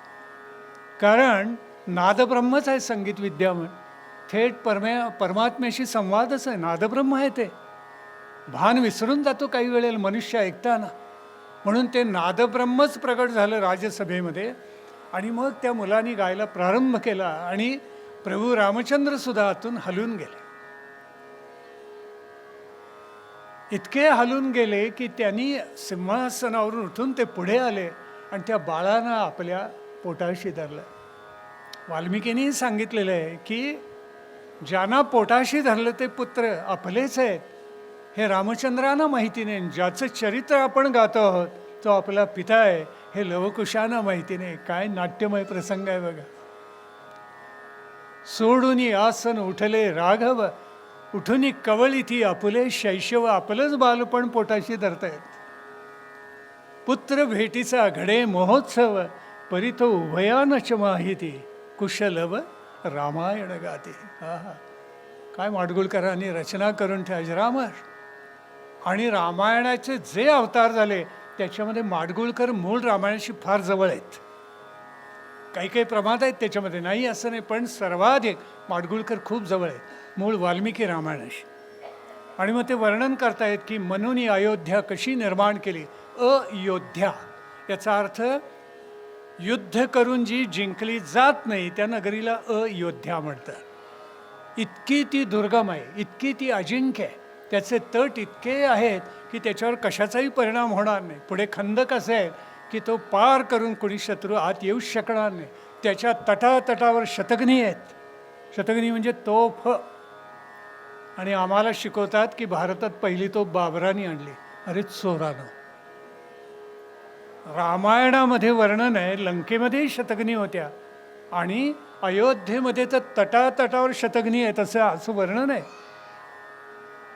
अयोध्येमध्ये किती म्हणजे तो राजाचं तर वर्णनच आहे. गृही चंद्रसा नगरी इंद्रसा, सूर्य जसा संगरी, अयोध्या मननिर्मित नगरी. गृही कसा होता, घरामध्ये राजप्रसादात चंद्रासारखा. नगरी इंद्रसा, नगरामध्ये अयोध्येमध्ये इंद्र जसा देवेंद्र असावा तसा. आणि रणांगणामध्ये सूर्य, पराक्रमाचा सूर्य असा तो दशरथ राजा. 3 पत्नी त्याला, कौसल्या, सुमित्रा, कैकेयी, पण पुत्र नाही. एवढं प्रचंड संपूर्ण उत्तर भारताचं राज्य सांभाळणार कोण? कारण पुढे वर्णन आहे, पार पश्चिम टोकापासून अंगवंगापर्यंत पसरलेलं आणि वर हिमालयापर्यंत गेलेलं माझं राज्य आहे, असं स्वतः दशरथांनी सांगितलेलं आहे. म्हणजे नर्मदेच्या वरचा सगळा भारत हा दशरथाच्या आधिपत्याखाली होता. रावणाने सगळीकडे हल्ले केले पृथ्वीतलावर, पण अयोध्येवर त्यांनी एकदाही आक्रमण केलं नाही, हे लक्षात घ्या. म्हणजे अयोध्या किती प्रबळ असली पाहिजे. रावणाचंही धाडस झालं नाही, त्यांनी स्वर्गावरही हल्ला केला, देवांनाही पराभूत केलं, पण तो अयोध्येवर एकदाही चाल करून आला नव्हता. याचा अर्थच असा की अयोध्या तितकी प्रबळ आहे. पण पुत्ररत्नाने राज्य सांभाळणार कोण? एवढं प्रचंड वैभव, एवढं सामर्थ्य, एवढं ऐश्वर्य. म्हणून शेवटी ऋष्यशृंगाला आणलं. ऋष्यशृंग हा शांताचा पती, राजा दशरथाचा एक मित्र होता भावासारखा, त्याचं नाव रोमपाद. या रोमपादाची जी कन्या होती तिचं नाव शांता. या शांतेचा विवाह ऋष्यशृंगाबरोबर झाला. आणि ऋष्यशृंगाचं वर्णन आहे, काय पुण्याईन काय तपश्चर्या असेल की जिथे दुष्काळ होता तिथे ऋष्यशृंगाला नेत असत. त्याचं पाऊल त्या भूमीमध्ये पडलं की धोधो पाऊस पडायचा. आज या भाकड कथा वाटतात पण नाही आहेत, या सत्यकथा आहेत, लक्षात ठेवा. आज नीतिमत्तेच्या दृष्टीने समाज इतका ढासळलेला आहे की अशा प्रकारचं उत्तुंग व्यक्तिमत्व असू शकतं, इतकी तपःपूत माणसं असू शकतात, असे आचार्य महर्षी असू शकतात. ब्रह्मर्षी पदापर्यंत जायचं म्हणजे काय सोपं आहे का? कितीतरी प्रकार आहेत. ऋषी, राजर्षी, कांडर्षी, श्रुतर्षी, देवर्षी, महर्षी आणि ब्रह्मर्षी. 7 प्रकार आहेत ऋषीचे. सांगा बरं आत्ता मी सांगितलेले 7 प्रकार. असं मी म्हणणार नाही, काही काळजी करू नका, पण उद्या मात्र कदाचित विचारेन हो. असं ऋषीपद धारण करणे सोपं आहे का? दशकानुदशकाची तपश्चर्या केल्याशिवाय असं सामर्थ्य कसं प्राप्त होईल सांगा? ऋष्यशृंगाने पाऊल टाकलं की पाऊस पडायचा. त्या ऋष्यशृंगाला आणलं आणि मग कौसल्येला त्यांनी सांगितलं, राजाने चिंता करू नको, आपण पुत्रेष्टी म्हणजे पुत्रकामेष्टी यज्ञ करूया, पुत्र होतील आपल्याला. वसिष्ठांनी आशीर्वाद दिलेला आहे. आणि वसिष्ठांच्या सांगण्यावरून ऋष्यशृंगाला पहिला अश्वमेध यज्ञ केलेला आहे. 1 वर्ष राजाचा अश्व संपूर्ण राष्ट्रात फिरून येतो. ते आव्हान असतं सगळ्या राष्ट्राला, हिंमत असेल तर अडवून दाखवा. कोणीही अडवलं नाही. रावणाने सुद्धा बाहेर येऊन लंकेतून अडवलेला नाही. आणि तो 1 वर्षानंतर राजाचा अश्व परत आल्यानंतर पुत्रकामेष्टी यज्ञ केला. आणि अग्निनारायणातून, अग्नी त्या ज्वालांमधून प्रत्यक्ष तो अग्निपुरुष प्रगट झाला. श्रीराम प्रत्यक्ष तो अग्नी प्रकट झाला आणि त्यांनी त्या अग्निपुरुषाने राजाला पायस दिला. पायस याचा अर्थ आहे प्रसाद. एखादा यज्ञ, एखादी तपश्चर्या किंवा भगिनी करतात की नाही 16 सोमवार, किंवा एखादं व्रत, त्याची सांगता करताना जो विशेष प्रसाद केला जातो त्याला खरं पायस म्हणतात. पायस म्हणजे केवळ तांदळाची किंवा गव्हाची खीर नव्हे, असं नका समजू. पायसाचा अर्थ सांगतेला केलेला प्रसाद. की आता सांगता झाली या 16 सोमवाराचं मला मी व्रत केलं, त्याचं उद्यापन सुफल संपूर्ण, त्याचं मला ईश्वरी कृपेने काही मिळावं म्हणून जो प्रसाद ते खरं एका दृष्टीने पायसच आहे. ते पायस म्हणजे अश्वमेध यज्ञाचं तो राजाच करू शकतो आणि पुन्हा पुत्रकामेष्टी यज्ञ केलेलं पायस त्यांनी दशरथाला दिला आणि सांगितलं राण्यांना दे, आणि राण्यांना त्यांनी दिलं. खरोखर असं घडलं की त्यातला निम्मा वाटा कौसल्या पट्टराणी म्हणून तिला दिला.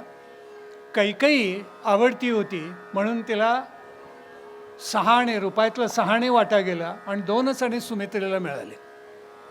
पण या दोघी चांगल्या होत्या स्वभावानं रामराज्याभिषेकाच्या अगोदर बरं का. तर त्यामुळे कैकईनं आपल्यातले 2 आणे आणि कौसल्येनं 2 आणे सुमित्राला दिले. त्याचा परिणाम असा झाला की सुमित्रेला 2 पुत्र झाले, दोघीने 1 झाला. आणि मग हा चैत्र मास उजाडला आणि अद्भुत घडून गेलं. चैत्र मास त्यात शुद्ध नवमी ही तिथी, गंधयुक्त तरीही वात उष्ण हे किती. 2 प्रहरी कागशिरी सूर्य थांबला, राम जन्मला ग सखी राम जन्मला. राजाधिराज रामचंद्र महाराज की जय. कौतुक घडलं. प्रत्यक्ष भगवान विष्णू कौसल्येच्या पोटी अवतार घेते झालेले आहेत. आणि त्याचं वर्णन अगोदरच्या एका सर्गामध्ये आलेलं आहे की पुत्रकामेष्टी यज्ञाच्या वेळेला प्रत्यक्ष महाविष्णू प्रगट झाले आणि त्यांनी सांगितलं चिंता करू नका, मी अवतार घेतो आणि रावणादी राक्षसांना मारतो. याचं वर्णन आहे वाल्मिकी रामायणामध्ये. आणि तसा अवतार कौसल्येच्या पोटी महाविष्णूंनी घेतलेला आहे. आणि प्रतिपच्चंद्र रेखेव हा कौसल्येचा पुत्र वाढायला लागला. पहिला जन्म रामाचा, त्याच्या पाठीवर भरत जन्माला आलं, लक्षात ठेवा. राम लक्ष्मण भरत शत्रुघ्न असं आपण म्हणतो, पण क्रम तसा नाही आहे. प्रथम राम, मग भरत, त्याच्या पाठीवर लक्ष्मण आणि सगळ्यात शेवटी शत्रुघ्न, असे ते जन्माला आलेले आहेत. आणि मग प्रतिपच्चंद्र रेखे 4 भावंड, 4 वेदच ना वाढायला लागले आणि राजा दशरथाचा आनंद गगनात मावेना अशी अवस्था झाली. आणि लहानपणीच ते शस्त्रविद्या अस्त्रविद्या झाले असं सांगून टाकले महर्षी वाल्मिकीने. म्हणजे रामाचं बालपण 4 श्लोकात संपून टाकले. महर्षी व्यास असते तर 1 पर्व लिहिलं असतं मोठ्ठच्या मोठं सविस्तरपणे. 4 श्लोकात बालपण संपवलं. तो कसा वाढला, काय हट्ट केला, काही सांगितलं नाही. मग त्यांनी आकाशातला चंद्र मागितला, त्याचं काय, ती दंतकथा रामायणामध्ये कुठेही उल्लेख. ते कीर्तनच सांगायला छान आहे, आपल्याला ऐकायला गोड वाटतं. हा रामाने प्रत्यक्ष चंद्र, हट्ट करावं तर रामानेच, कुठल्याही मुलाला सुचला नाही असं त्यांनी मागितलं, आकाशातला चंद्र द्या. मग महर्षी वसिष्ठ म्हणाले पाण्याने भरलेली भांडी ठेवा खाली. 100 भांडी ठेवली, 1च चंद्र काय, 100 चंद्र घे. दंतकथा आहे, रामायणामध्ये कुठेही नाही. तो वाढला, अस्त्रविद्या झाला, शस्त्रविद्या झाला. असे लोकोत्तर अवतार जे असतात ना, युगावतार, ते गुरुला सुद्धा मोठेपण द्यायचं म्हणून त्यांच्याकडे जातात. जसे सांदीपनींच्याकडे बलराम आणि कृष्ण गेले, 3 महिन्यात 14 विद्या 64 कला प्राप्त केले असं वर्णन आहे भागवतामध्ये. 3 महिन्यात 1 विद्या तरी प्राप्त होईल का 3 महिन्यामध्ये? त्यातला 1 अध्याय तरी मिळेल का? पण त्यांनी 3 महिन्यात सगळं प्राप्त केलं. गैनीनाथांची कृपा निवृत्तीनाथांनी 7 दिवसात स्वीकारली आणि निवृत्तीनाथांची कृपा माऊलीने 1 दिवसात स्वीकारली. 24 तासात आत्मज्ञानी, बालपणीच सर्वज्ञता. गुरुला मोठंपण द्यायचं म्हणून 24 तास गेले फक्त मध्ये, बाकी काय सांगा. जन्मतःच म्हणजे अवतार घेतानाच ते मोठे असतात. कौतुक घडून गेलं खरोखर की असं काही अद्भुत असतं ना या मुलांच्या ठाई. अस्त्रविद्या शस्त्रविद्या फार पटापट होऊन गेली ही मुलं. गुरुला मोठेपण दिलं आणि अचानक एके दिवशी ध्यानीमनी नसताना महर्षी विश्वामित्र राजाला भेटायला आले. राजा धावत आला आणि मोठ्या सन्मानानं त्यांना आत आणलं, सिंहासनावर बसवलं, पूजा केली आहे, अर्घ्यपाद्य पूजन केलेलं, अर्घ्य दिलं, पाद्य पूजन केलेलं आहे. आणि हात जोडून राजा उभा राहिला. शिक्षकाला काय मान होता बघा त्या कालखंडामध्ये. राजा धावत यायचा दारामध्ये, स्वागत आहे या.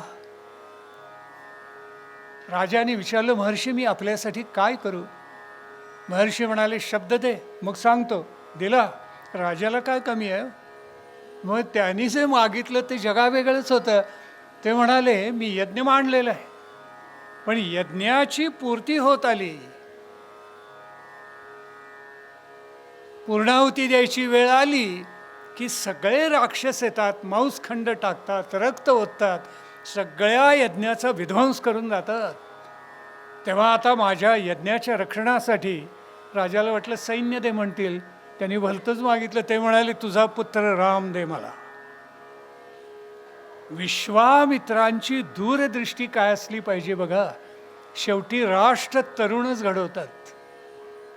रामाला काढले तिथून बाहेर राजप्रासादातून. चला वनात या, बघा एकदा ऋषीजन कसे राहतात, ज्ञानदान कसं करतात, काय कष्ट करतात, आणि तुम्हाला पुढे काय करावं लागणार आहे ते राजप्रासादामध्ये बसून कळणार नाही. चला बाहेर. मूर्छाच आली राजाला. तो म्हणाला, नका नेऊ. अहो काय, 15 वर्षाचा आहे माझा मुलगा केवळ. खरंच 15 वर्षाचे रामचंद्र होते. दशरथाने वर्णन केलेलं आहे, ऊन 16 वर्षो मे रामो राजीव लोचनः, ज्याचे नेत्र टपोरे कमळासारखे आहेत असा हा माझा पुत्र 15 वर्षांचा आहे. ऊन म्हणजे संस्कृतमध्ये 1, 16, 16तून ऊन म्हणजे 1 वजा टाकायचं, म्हणजे 15 वर्ष झाली. तेव्हा महर्षी ताडकन उभे राहिले. राजा शब्द दिला सण पाळत नाहीस. ज्येष्ठ तुझा पुत्र मला देई दशरथा, अग्राने मागितलंय. आणि त्यात त्यांनी एक सुंदर उलगडा करून टाकला. त्यांच्याकडे तर अस्त्रांचं भांडार होतं विश्वामित्रांच्याकडे. मग त्यांनीच मारायचं ना राक्षसांना, का नाही मारलं? त्याचं उत्तर अगदी थोडक्यात दिले मी. शाप कसा देऊ मी, दीक्षित तो नित्यक्षमी. जो यज्ञाची दीक्षा घेतो त्याला दीक्षित म्हणतात, म्हणून दीक्षित आडनाव झालं बरं का. हां, यज्ञाची दीक्षा घेतल्यानंतर त्याला क्षमावंतच असावं लागतं. त्याला शाप देता येत नाही, त्याला शस्त्र उचलता येत नाही, त्याला असं सुद्धा म्हणता येत नाही, रागावता येत नाही. तो क्षमाशीलच पाहिजे, तरच ते यज्ञाचं फळ मिळणार, नाही तर नाही. ते सांगतायत महर्षी विश्वामित्र, शाप कसा देऊ मी, दीक्षित तो नित्यक्षमी. त्याच्यामुळे यज्ञ मोडला की तो प्रदेश सोडतो आणि मी दुसरीकडे जातो. तर राजा, आता तू मला तुझा पुत्र दे. वेदीवर रक्तमांस फेकतात ते नृशंस, इतके वाईट आहेत ते. वेदी म्हणजे यज्ञातलं सगळ्यात पवित्र स्थळ, त्याच्यावरच रक्तमांस टाकतात. मी काय करू आता? श्रीरामा तूच मान, घे तुझे चापबाण, येतो तर येऊ दे अनुज मागुता. अनुज म्हणजे लक्ष्मण. ज्येष्ठ तुझा पुत्र मला दे दशरथा. आणि कौसल्येलाही ऐकवलं ना. काय ऐकवले? कौसल्ये रडसिकाय भीरू कशी वीरमाय. वीराची आई आहेस तू आणि रडतीस काय? मातेला त्याच वेळेला धन्य वाटतं की आपला वीरपुत्र रणांगणामध्ये लढतो. पांडवांचा अज्ञातवास संपला, 12 वर्ष वनवास संपला. त्यावेळेला भगवान श्रीकृष्ण शिष्टाईला निघाले हस्तिनपूरला. त्यावेळी कुंतीनं एक निरोप दिलाय, कृष्णा माझ्या पुत्रांना जाऊन सांग की क्षत्रिय स्त्री ज्या कारणानं पुत्रांना जन्म देते तो क्षण आता येऊन पोचलेला आहे, ठेपलेला आहे. लढा आणि द्रौपदीला तिचा सन्मान मिळवून द्या. कौसल्ये रडसिकाय भीरू कशी वीरमाय. उभय वंश धन्य रणीपुत्र रंगता. ज्येष्ठ तुझा पुत्र मला देई दशरथा. आणि मग वसिष्ठांनी समजूत घातली. राम लक्ष्मणांना घेऊन महर्षी विश्वामित्र निघाले. अयोध्येतून बाहेर पडले. त्यांचा जो आश्रम होता तो आजच्या बिहारमध्ये होता. बिहारला त्या कालखंडामध्ये मगध असं म्हणत असत. त्याच्यापुढे ओरिसा आहे, आपल्याला माहिती आहे. ओरिसाला कलिंग म्हणत असत. पुढे अंगवंग नावं त्यांची होऊन गेली.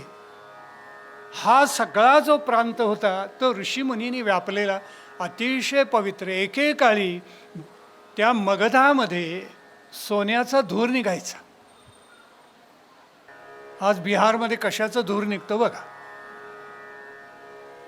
भयंकर झाले हो. काय इतके समृद्ध, खरोखर जहा डाल डाल पर म्हटलेलं आहे ना, सोन्याच्या चिमण्या वसायच्या म्हणे फांदी फांदीवर. अर्थ असा आहे की इतकं सोनं होतं भारतात. त्या अयोध्येमधून निघाले आणि एक एक नदी, गंगा नदी ओलांडली, तमसा नदी ओलांडली, गोमती नदी ओलांडली. आणि हा सगळा प्रवास करत असताना विश्वामित्र आपल्या राष्ट्राचा घडून गेलेला इतिहास रामाला सांगतायत, शिकवतायत. आणि राम असा अतिशय व्युत्पन्नमती ज्याला म्हणतात असा शिष्य आहे. आणि त्याच्यामुळे तो प्रश्न इतके मार्मिक विचारतोय महर्षी विश्वामित्रांना. तर पहिल्यांदा वनामध्ये नेल्यानंतर रामचंद्रांना 2 विद्या विश्वामित्रांनी दिल्या. त्या विद्यांची नावं आहेत बला आणि अतिबला. बला अतिबला तुम्हा आम्हाला जर प्राप्त झाल्या तर तहान लागत नाही. काय ना, आहा किती का उन्हाळे ना पुण्यामध्ये, तहानच नाही लागणार. बला अतिबला प्राप्त झाल्या की भूक लागत नाही, श्रम जाणवत नाहीत, उन्हात किती फिरा काही त्रास होणार नाही. पण बला अतिबला प्राप्त झाल्यावर बरं का. तर मी पहिल्यांदा वाचलं रामायण त्यावेळेला म्हटलं काय प्रकरण आहे, बला अतिबला विद्या नेमक्या काय आहेत, याचं मूळ काय, स्रोत काय याचं. शेवटी अभ्यास करताना सापडलं सरस्वती उपनिषदामध्ये या 2 विद्या आल्यात. आणि त्याला 1.5 महिन्याचं अनुष्ठान आहे.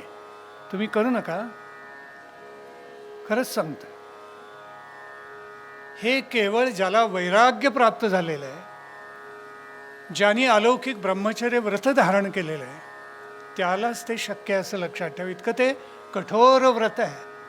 तर आम्हाला सांगितलं स्नान करून ये नदीमध्ये, आचमन कर, आणि मग त्याला बला अतिबला विद्या दिलेल्या आहेत. रामायणामध्ये वर्णन आहे की रामाला कृष्ण यजुर्वेद पाठ होता.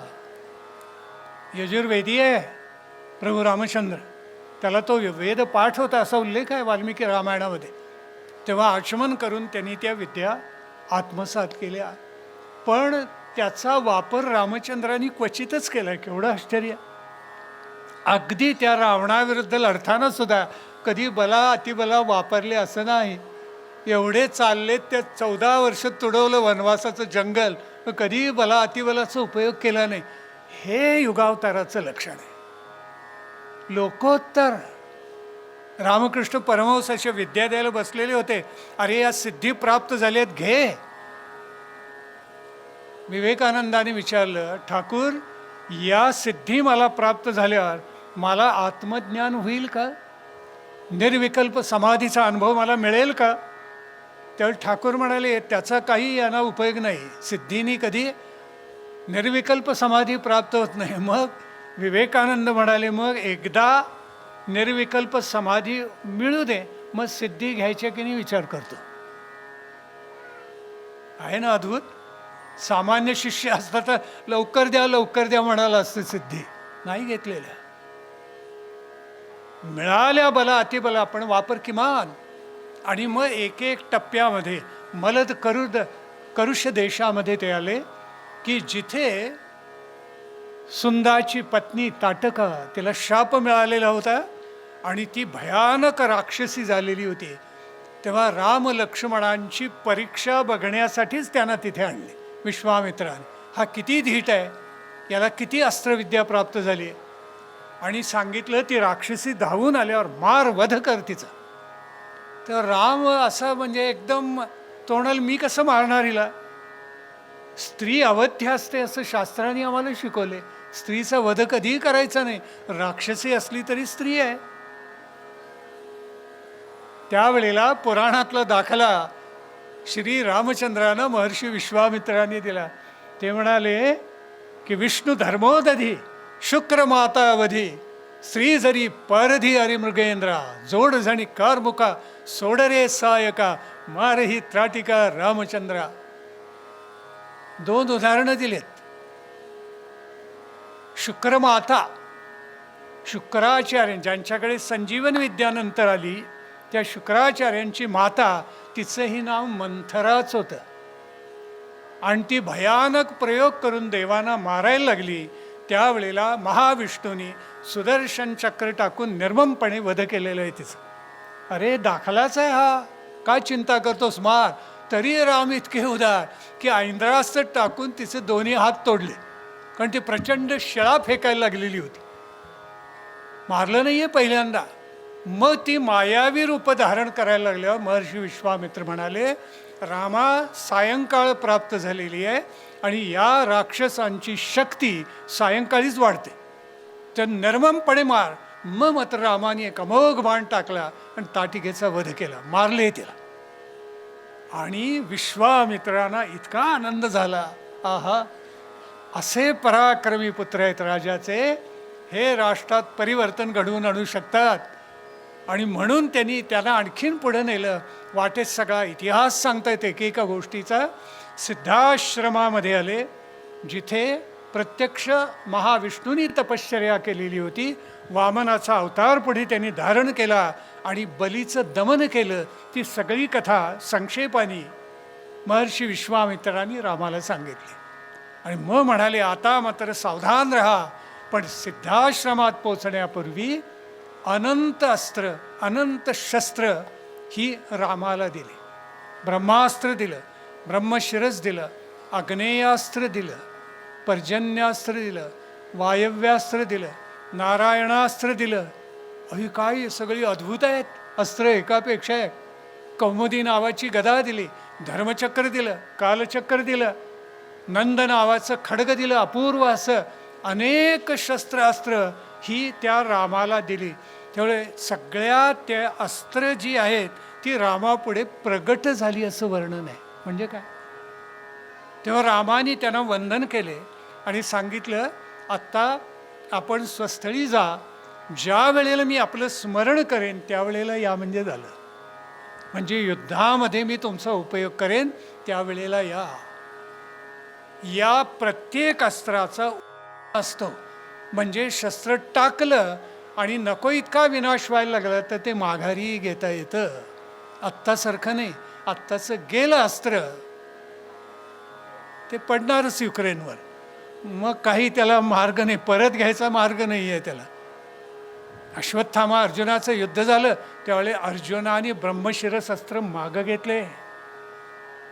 टाकायची विद्या माहिती आहे आणि उपशमही माहिती आहे.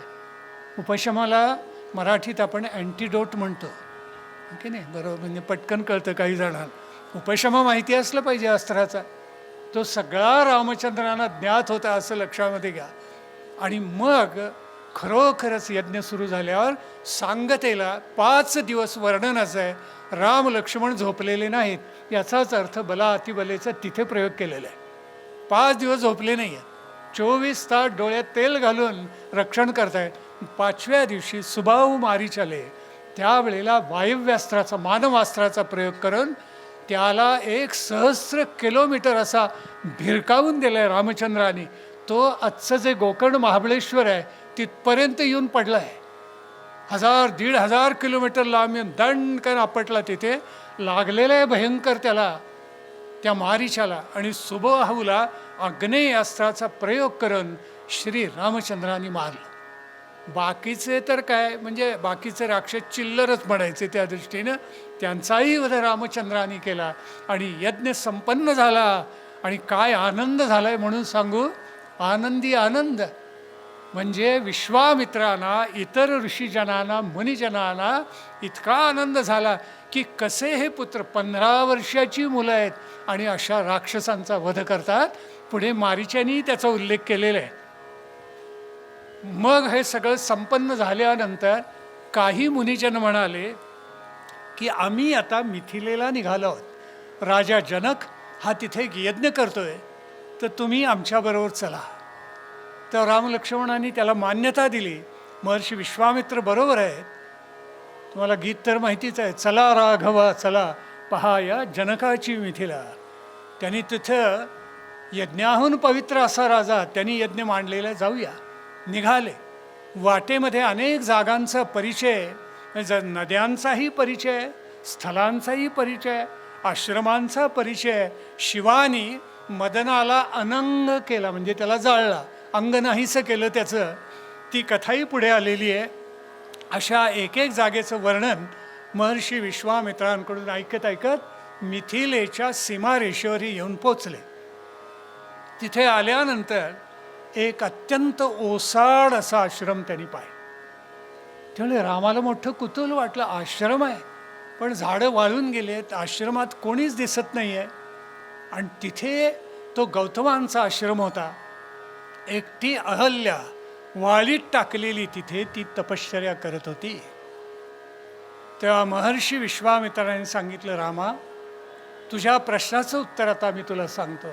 सामान्यतः अशी समजूत आहे आपल्या सर्वांची की इंद्राने गौतमाचा वेश घेतला आणि अहल्येला फसवलं.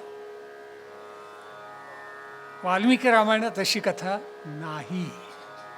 वाल्मिकी रामायणात घडलेलं स्पष्ट सांगितलेलं आहे की गौतमाचं रूप धारण करून जरी इंद्र आला तरी अहल्या इतकी तपःपूत होती की तिने क्षणार्धात ओळखलं की हा इंद्र आहे, खोटं रूप घेऊन आलेलं आहे. पण तिच्या मनामध्ये असा गर्व दाटला की अरे काय माझं लावण्य की देवेंद्रानंही मला शरणागत व्हावं, असा विचार तिच्या मनामध्ये आल्याबरोबर ती स्वतःही ढासळली, इंद्रही ढासळला आणि दोघांनी परस्परांच्या संमतीनं नको ते कर्म केलं, कुकर्म केलेलं आहे. आणि अहल्येनं स्पष्ट सांगितले की हे सुरवरा, मी आज कृतार्थ झाले, असे उद्गार आहेत तिच्या मुखामध्ये. पण आता माझे पती येतील, लवकरात लवकर तू जा इथं. बाहेर पडले देवेंद्र, तोपर्यंत समोरून गौतम ऋषी आले. इतका तपःपूत, इतका थोर महर्षी, क्षणार्धात कळलं काय झालं ते. इंद्राला शाप दिलेला आहे, सहस्राक्ष होतील, म्हणजे तुझ्या देहाला 1,000 भग पडतील, पडली आहेत. आणि त्यासाठी इंद्राला आणि अन्य देवांना तपश्चर्या करून त्याच्या डोक्यावरचं पाप उतरवावं लागले. देवाचं पाऊल जरी वाकडं पडलं तरी त्यालाही क्षमा नाही, त्यालाही प्रायश्चित्त आहे. मग माणसांची काय कथा सांगा. आणि अहल्येला शाप दिला की तुझ्यातून मोठा प्रमाद झाला. तेव्हा आता इथे तू तपश्चर्या एकटीनं करायची, एकटीनं तपश्चर्या करायची. या आश्रमात यापुढे कोणीही राहणार नाही. आणि सगळे बाहेर पडले, शिष्यगण, परिवार सगळे. त्या आश्रमामध्ये एकटी अहल्या राहिली, पाषाणवथून पडलेली आहे. कोणी नाही आश्रमामध्ये, तपश्चर्या करते एकटी. पण गौतम ऋषींची थोरवी काय सांगावी. त्यांनी काय सांगितलं की आजपर्यंत तुला पतिव्रता समजत असत. अहल्या म्हणे इतकी सुंदर होती की भारतवर्षामधल्या अनेकांना तिची अभिलाषा होती, देवांनाही होती, राजांनाही होती. पण अहल्येचा विवाह गौतम ऋषींशी झाला. कारण असा सदाचारी अलौकिक महापुरुष दुसरा जवळजवळ कोणी नव्हताच. त्या गौतमाने काय केलं माहिती आहे, आपण कल्पनाही करू शकणार नाही.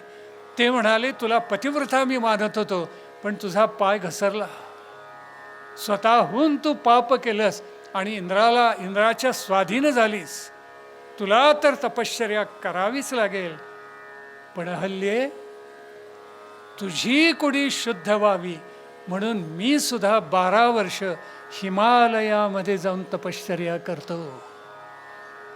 गौतमानी 12 वर्ष हिमालयात तपश्चर्या केली. काय त्या केवढी माणसं होई, डोंगरा एवढी, हिमालय एवढी, आकाशा एवढी. करा कल्पना मनाशी. गौतमानी तपश्चर्या केली की त्या अहल्येचे शुद्धीकरण व्हावं म्हणून. किती मोठं हृदय असेल त्यांचं. रामाने कथा ऐकली आणि रामकृष्ण दोघंही क्रांतिकारकच आहेत.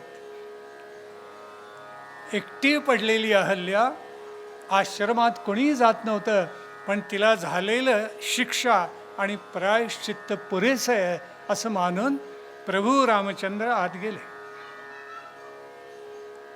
आणि त्यांनी वर्णन असे वाल्मिकी रामायणामध्ये, त्यांनी तिचं पूजन केलेलं आहे. माता म्हणून तिचं पूजन केले प्रभू रामचंद्र. आमच्याकडे उलटच सगळं लिहून ठेवले की तिनं दंडवत घातलं रामाला, रामाचं पूजन केलं असं नाही झालेलं. ती अधिकाराने खूप मोठी आहे, तिच्यातून प्रमाद घडला हे खरं आहे, तिचा अधिकारी तेवढाच मोठा आहे, पण आणि रामाने तिचं पूजन केलं आणि ती कृतार्थ झालेली आहे. पतित पावना श्री रघुराजा, काय बांधुनी तुमची पूजा. पुनर्जात हे जीवन अवघे पायावर वाहिले, आज मी शापमुक्त झाले. शापमुक्त झाले म्हणून तिला कृतार्थता वाटली. आणि त्याच वेळेला महर्षी गौतमी आले आणि तिला घेऊन मग ते हिमालयावर निघून गेले, असं वर्णन आहे वाल्मिकी रामायणामध्ये. आता महर्षी विश्वामित्र आलेत आणि ऋषी आलेत म्हटल्यानंतर राजा जनक धावत आला आणि त्यांनी पूजन केले त्यांचं. आणि त्या नगरीच्या वेशीवरची एक शांत सुंदर जागा महर्षींच्या स्नानसंध्येसाठी होती, तिथे त्यांचा मुक्काम पडला. राम सीतेनं एकमेकाला पाहिलं ते राजसभेमध्ये पाहिलेलं आहे. तुलसीदासजी फार थोर आहेत, म्हणजे काय त्यांची चरणधूळ मस्तकी घ्यावी इतके ते लोकोत्तर संत होऊन गेले. म्हणून त्यांनी एक प्रसंग असा रंगवलेला आहे की उद्यानामध्ये रामाला सीतेनं पाहिलं, असा एक प्रसंग त्यांनी काय. पण वाल्मिकी रामायणामध्ये असं काहीही नाही आहे. सीतेचं स्वयंवर जनकाने मांडलेलं होतं आणि जे शिवधनुष्य शंकराचं ते त्यांनी जनकाच्या पूर्वजांना दिलेलं होतं, ते परंपरेनं त्यांच्याकडे चालत आलेलं होतं. आणि अतिशय कठीण उचलायला प्रत्यक्ष शिवशंकरांनी धारण केलेलं, त्याला जो प्रत्यंशा लावेल त्याला सीता माळ घालेल. स्वयंवराचे वेगळे प्रकार असतात बरं का. एकाला म्हणतात इच्छा स्वयंवर, दुसऱ्याला म्हणतात पण स्वयंवर, आणि तिसऱ्याला म्हणतात धन स्वयंवर. असे स्वयंवराचे 3 प्रकार आहेत. इच्छा स्वयंवर याचा अर्थ असा की सगळ्या राजांनी जमायचं, सिंहासनावर बसायचं आणि राजकन्यांनी वरमाला घेऊन यायची आणि तिच्या सख्या वर्णन करतात की हा राजा असा, याचा पराक्रम असा, हा देखणा असा, आणि मग त्या राजकन्येला जो आवडेल त्याच्या गळ्यात तिनं माळ घालायची. हे इच्छा स्वयंवर. धनस्वयंवर म्हणजे शक्ती लावून सरळ उचलून घेऊन यायच्या राजकन्या. जशा विचित्र वीर्यासाठी अंबिका अंबालिका भीष्मानी आणलेल्या होत्या, ते धन किंवा शक्ती स्वयंवर आहे. आणि पणस्वयंवर हा सीतेचा आहे. धनुष्याला प्रत्यंचा लावा किंवा पाण्यामध्ये जे प्रतिबिंब दिसते, तो जो मासा आहे त्याला एका वेळेला 5 बाण मारा, ते डोळ्याला बरोबर लागले पाहिजेत. हा पणस्वयंवर झाला. असे कृष्णाने पणस्वयंवर जिंकलेत अष्टनायिका जिंकताना. असे 3 प्रकार. झालं काय की जनकाने घोषित केलं स्वयंवर, त्यावेळेला प्रभू रामचंद्र तिथे गेलेले नव्हते, महर्षी विश्वामित्रही गेलेले नव्हते. त्या स्वयंवराच्या वेळेला एकाही राजाला धनुष्याला प्रत्यंचा लावता आली नाही आणि त्यामुळे सीतेचं स्वयंवरच होऊ शकलं नाही. रावण उचलायला गेला, त्याच्या छातीवर धनुष्य पडलं, खोटं. काही असं घडलं, रावण गेलाच नव्हता मुळामध्ये तिथे. सीता म्हणे त्या धनुष्याचा घोडा करून खेळायची. अरे सीता काय मल्ल आहे का? घोडा होते, मल्लानं उचलून आणायला लागायचं ते धनुष्य. विश्वामित्रन राम लक्ष्मण ज्या वेळेला गेले आणि महर्षींनी परिचय करून दिला आणि सांगितलं यांना ते धनुष्य बघायचे, त्यावेळेला वर्णन असं आहे, प्रचंड लांब अशा लोखंडी पेटीत घातलेलं ते धनुष्य मल्लानी ओढून आणलं राजसभेमध्ये. मग त्या लोखंडी पेटीचंही वजन होतं, आतलं धनुष्य तितकंच वजनदार होतं. आणि मग विश्वामित्राने इच्छा प्रकट केली की राजा, या राजपुत्रांना हे धनुष्य पाहायचे. राजाने अवश्य म्हटलं, त्याच्या मनातही कुतूहल दाटलेलं होतं की असे देवासारखे तेजस्वी दिसणारे हे 2 राजपुत्र. आणि रामाने पहिल्यांदा जर काय केलं असेल तर ईशान दिशेला तोंड केलं आणि शंकराला वंदन केले पहिलं. दुसरं मातापित्यांना केलेलं आहे. तिसरं आचार्यांना केलेलं आहे. आचार्यांना वंदन करून मग रामाने ते धनुष्य त्या पेटीमधून काढलं. धनुष्याला जी दोरी असते ती धनुष्याची जी उंची असते त्याच्यापेक्षा 6 इंच छोटी असते. त्याच्याविषयी ताणच येणार नाही. मग आपला डावा पायाचा अंगठा आणि शेजारचं बोट याच्यामध्ये धनुष्याचं खालचं टोक जमिनीवर टेकवायचं, दाबून धरायचं. डाव्या हातानं वरचं टोक पकडायचं आणि ताकदीनं ते धनुष्य वाकवायचं आणि मग जो फास केलेला असतो तो वर अडकवायचा त्याला, म्हणजे त्याला ताण निर्माण होतो. आणि ते ओढलं ना की काय त्या असं दणाणून टाकताना सगळं कडकडाट व्हावा विजेचा तसा त्याचा आवाज येतो. क्षत्रिय असं शत्रूला आव्हान देत असत, नुसता टणत्कार टणत्कराचे ठाण करी धनुष्य बाण करे ना, आरतीत म्हणतोच की आपण, तसा तो टणत्कार आहे त्याचा. तर रामचंद्राने घेतलं आणि प्रत्यंच्या लावायला वाकवल्याबरोबर कडकड कडकड कडकड म्हणून आवाज झाला आणि ते धनुष्य मधोमध भंगून गेलं. तुटले प्रत्यंच्या लावायला गेल्याबरोबर. काय अमोघ विक्रमी आणि वीर्यशाली हा राजा असला पाहिजे. 15 वर्षाचा तरुण आहे राजा हा युवराज प्रभू रामचंद्र. ते धनुष्य मोडल्याबरोबर क्षणभर लोकांना काही कळलंच नाही, असं सगळे बधीर झाल्यासारखे झाले त्या ठिकाणी. एवढा त्या कडकडाटाचा आवाज झाला. आणि मग मात्र राजाने निश्चय केला की ही माझी कन्या जानकी सीता ही रामाला आता वरमाला घालेल. ती घातली आहे तिनं. पण विवाह संपन्न करण्यासाठी रामचंद्राने सांगितलं माझ्या पित्याला सांगा. तो असं नाही म्हणाला आता करून टाका लवकर. विमानाची तिकीटं वगैरे काढली. काय म्हणजे काय संस्कार नाही, काही नाही, कुलदेवतेचं दर्शन घेणं नाही, त्याच्यापेक्षा या गोष्टी महत्त्वाच्या आहेत का? कसं सगळं ढासळूनच गेले वातावरण. कुलाचारसुद्धा जपता येऊ नयेत. तुमच्या आमच्या हातात आहे, लक्षात ठेवा. ही आपली संस्कृती आहे, हा आपला धर्म आहे, हा आपला आचार आहे, ही आपली नीती आहे, हे आपले सद्गुण आहेत, ही आपली जीवनमूल्य आहेत. आणि मग दशरथाला निरोप गेला. काय त्याचा आनंद गगनामध्ये मावेना. आश्चर्य असं आहे की राजा झपाट्याने निघाला, चतुरंग दल घेऊन निघाला आणि तो पोचलेला आहे मिथिलेला. पण बरोबर एकही राज्ञी घेतलेली नाही. रामायणामध्ये वर्णन आहे त्याचं. कौसल्या नाही, सुमित्रा नाही, कैकेयी नाही, कोणी बरोबर नव्हतं राजाच्या. राजा चतुरंग दल घेऊन गेला, पोचला तिथे आणि विवाह संपन्न झाले. वरमाता नसून संपन्न झालेले. नाहीतर वरमातेला परवानगी नसतेच ना बघायची. का असते? असते की नाही? नसते की नाही? म्हणून मागं ठेवलं मला वाटते ते. हां, अरे बापरे, आता 100 माझा 50% वाटा कमी होणार, नकोच बघायला. असं तर नाही ना? थोडं असंच आहे म्हणतात या भगिनी. किंवा उपनयन संस्कार झाल्यावर गुरुकुलात पाठवायचे ना, म्हणून ते बघायचं नाही तिनं उपनयन. कारण तिच्या डोळ्यासमोर सारखं तेच, आता माझा मुलगा माझ्यापासून लांब जाणार.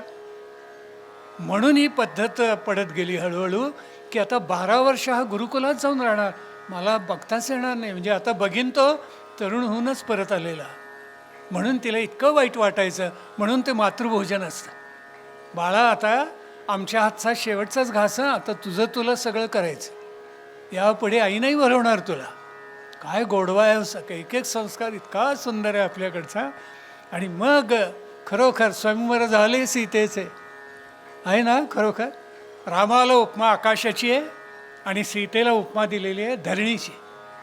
कारण ती धरणी कन्या आहे ना, आणि राम हा आकाश सूर्यवंशी आहे ना, तर त्याच्यामुळे गगनासारखा सावळा आणि सीता धप्पगोरी आहे आणि राम आहे तो सावळा आहे. नीलाकाशी जशी भरावी उषप्रभा लाल. काय उपमा एक एक सुंदर दिल्यात माडगुळकरांनी. तशी ही जागा होती. आणि मग त्या राजधानीमध्ये स्वयंवर झाले सीतेचे. भाट आहेत, मागध आहेत, बंदी आहेत, एकच गीत गात आहेत आणि स्वयंवर संपन्न झालं. आणि जे धन जनकांनी दिलेलं आहे, त्यावेळी हुंडाई पद्धतच नव्हती. पण राजे लोक एकमेकाला भरभरून देत असत सन्मान करण्यासाठी. ते वर्णन वाचल्यावर हपकूनच जातो आपण. इतकाय होते. कारण आज कशी मोजदात करून दिली जाते ना, ती मोजदात वजनावर व्हायची पूर्वी. अगदी पेशवाईच्या कालखंडात नारो अप्पाजींच्या कालखंडामध्ये माणिक मोती मोजून द्यायचे नाही, शेरावर तागडी लावायची आणि शेर शेर मण मण मोजून द्यायचं. काय वैभव असेल पुण्याचं.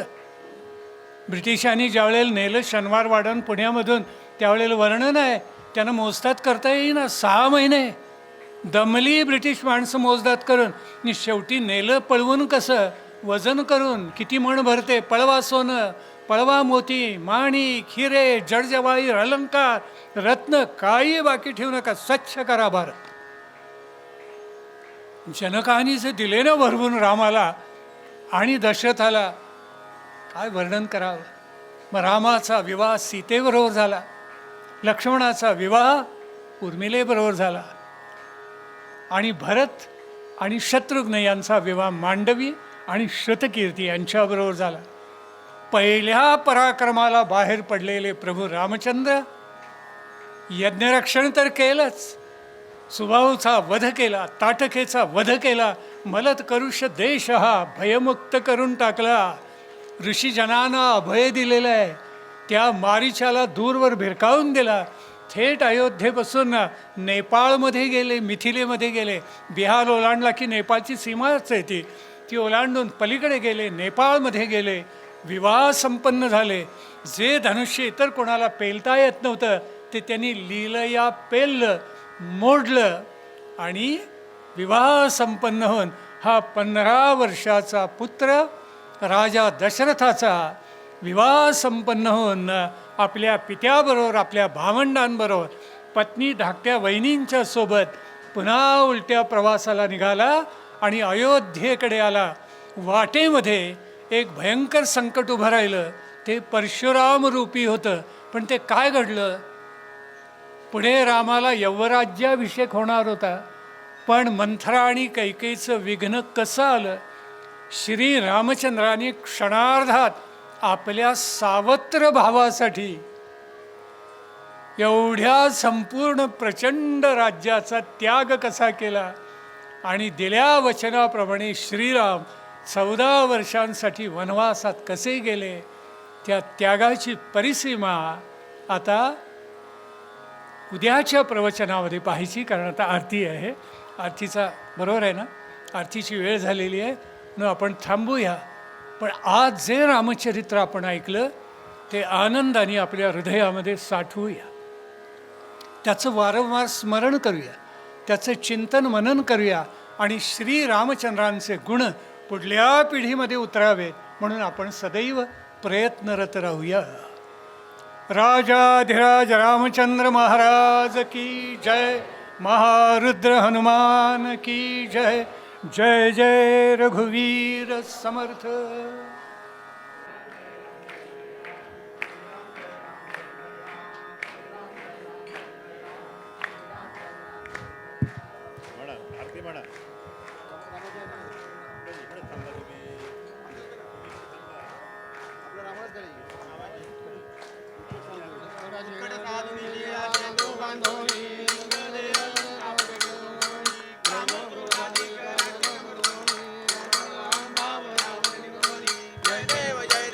बोधा रामा परमार्थे यार सद्भावे आरती परिपूर्ण कामा. जय देव प्रथम सीता शुद्धी हनुमंत गेला लंका दहन करून यकया मारीला जंबू माळी भोवनी त्राटीला आनंदाची गुढी घेऊन याला.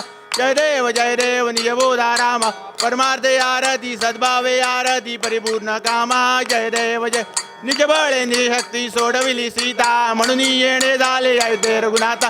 आनंदे ओसांडे वैराग्य भरिता आरती घेऊन आली कौसल्या माता. जय देव निजबोधा रामा सद्भावे आरती परिपूर्ण कामा. जय देव अनाथ ध्वनी गर्जदी अपार 18 पद्मे वानर करती भूपकार.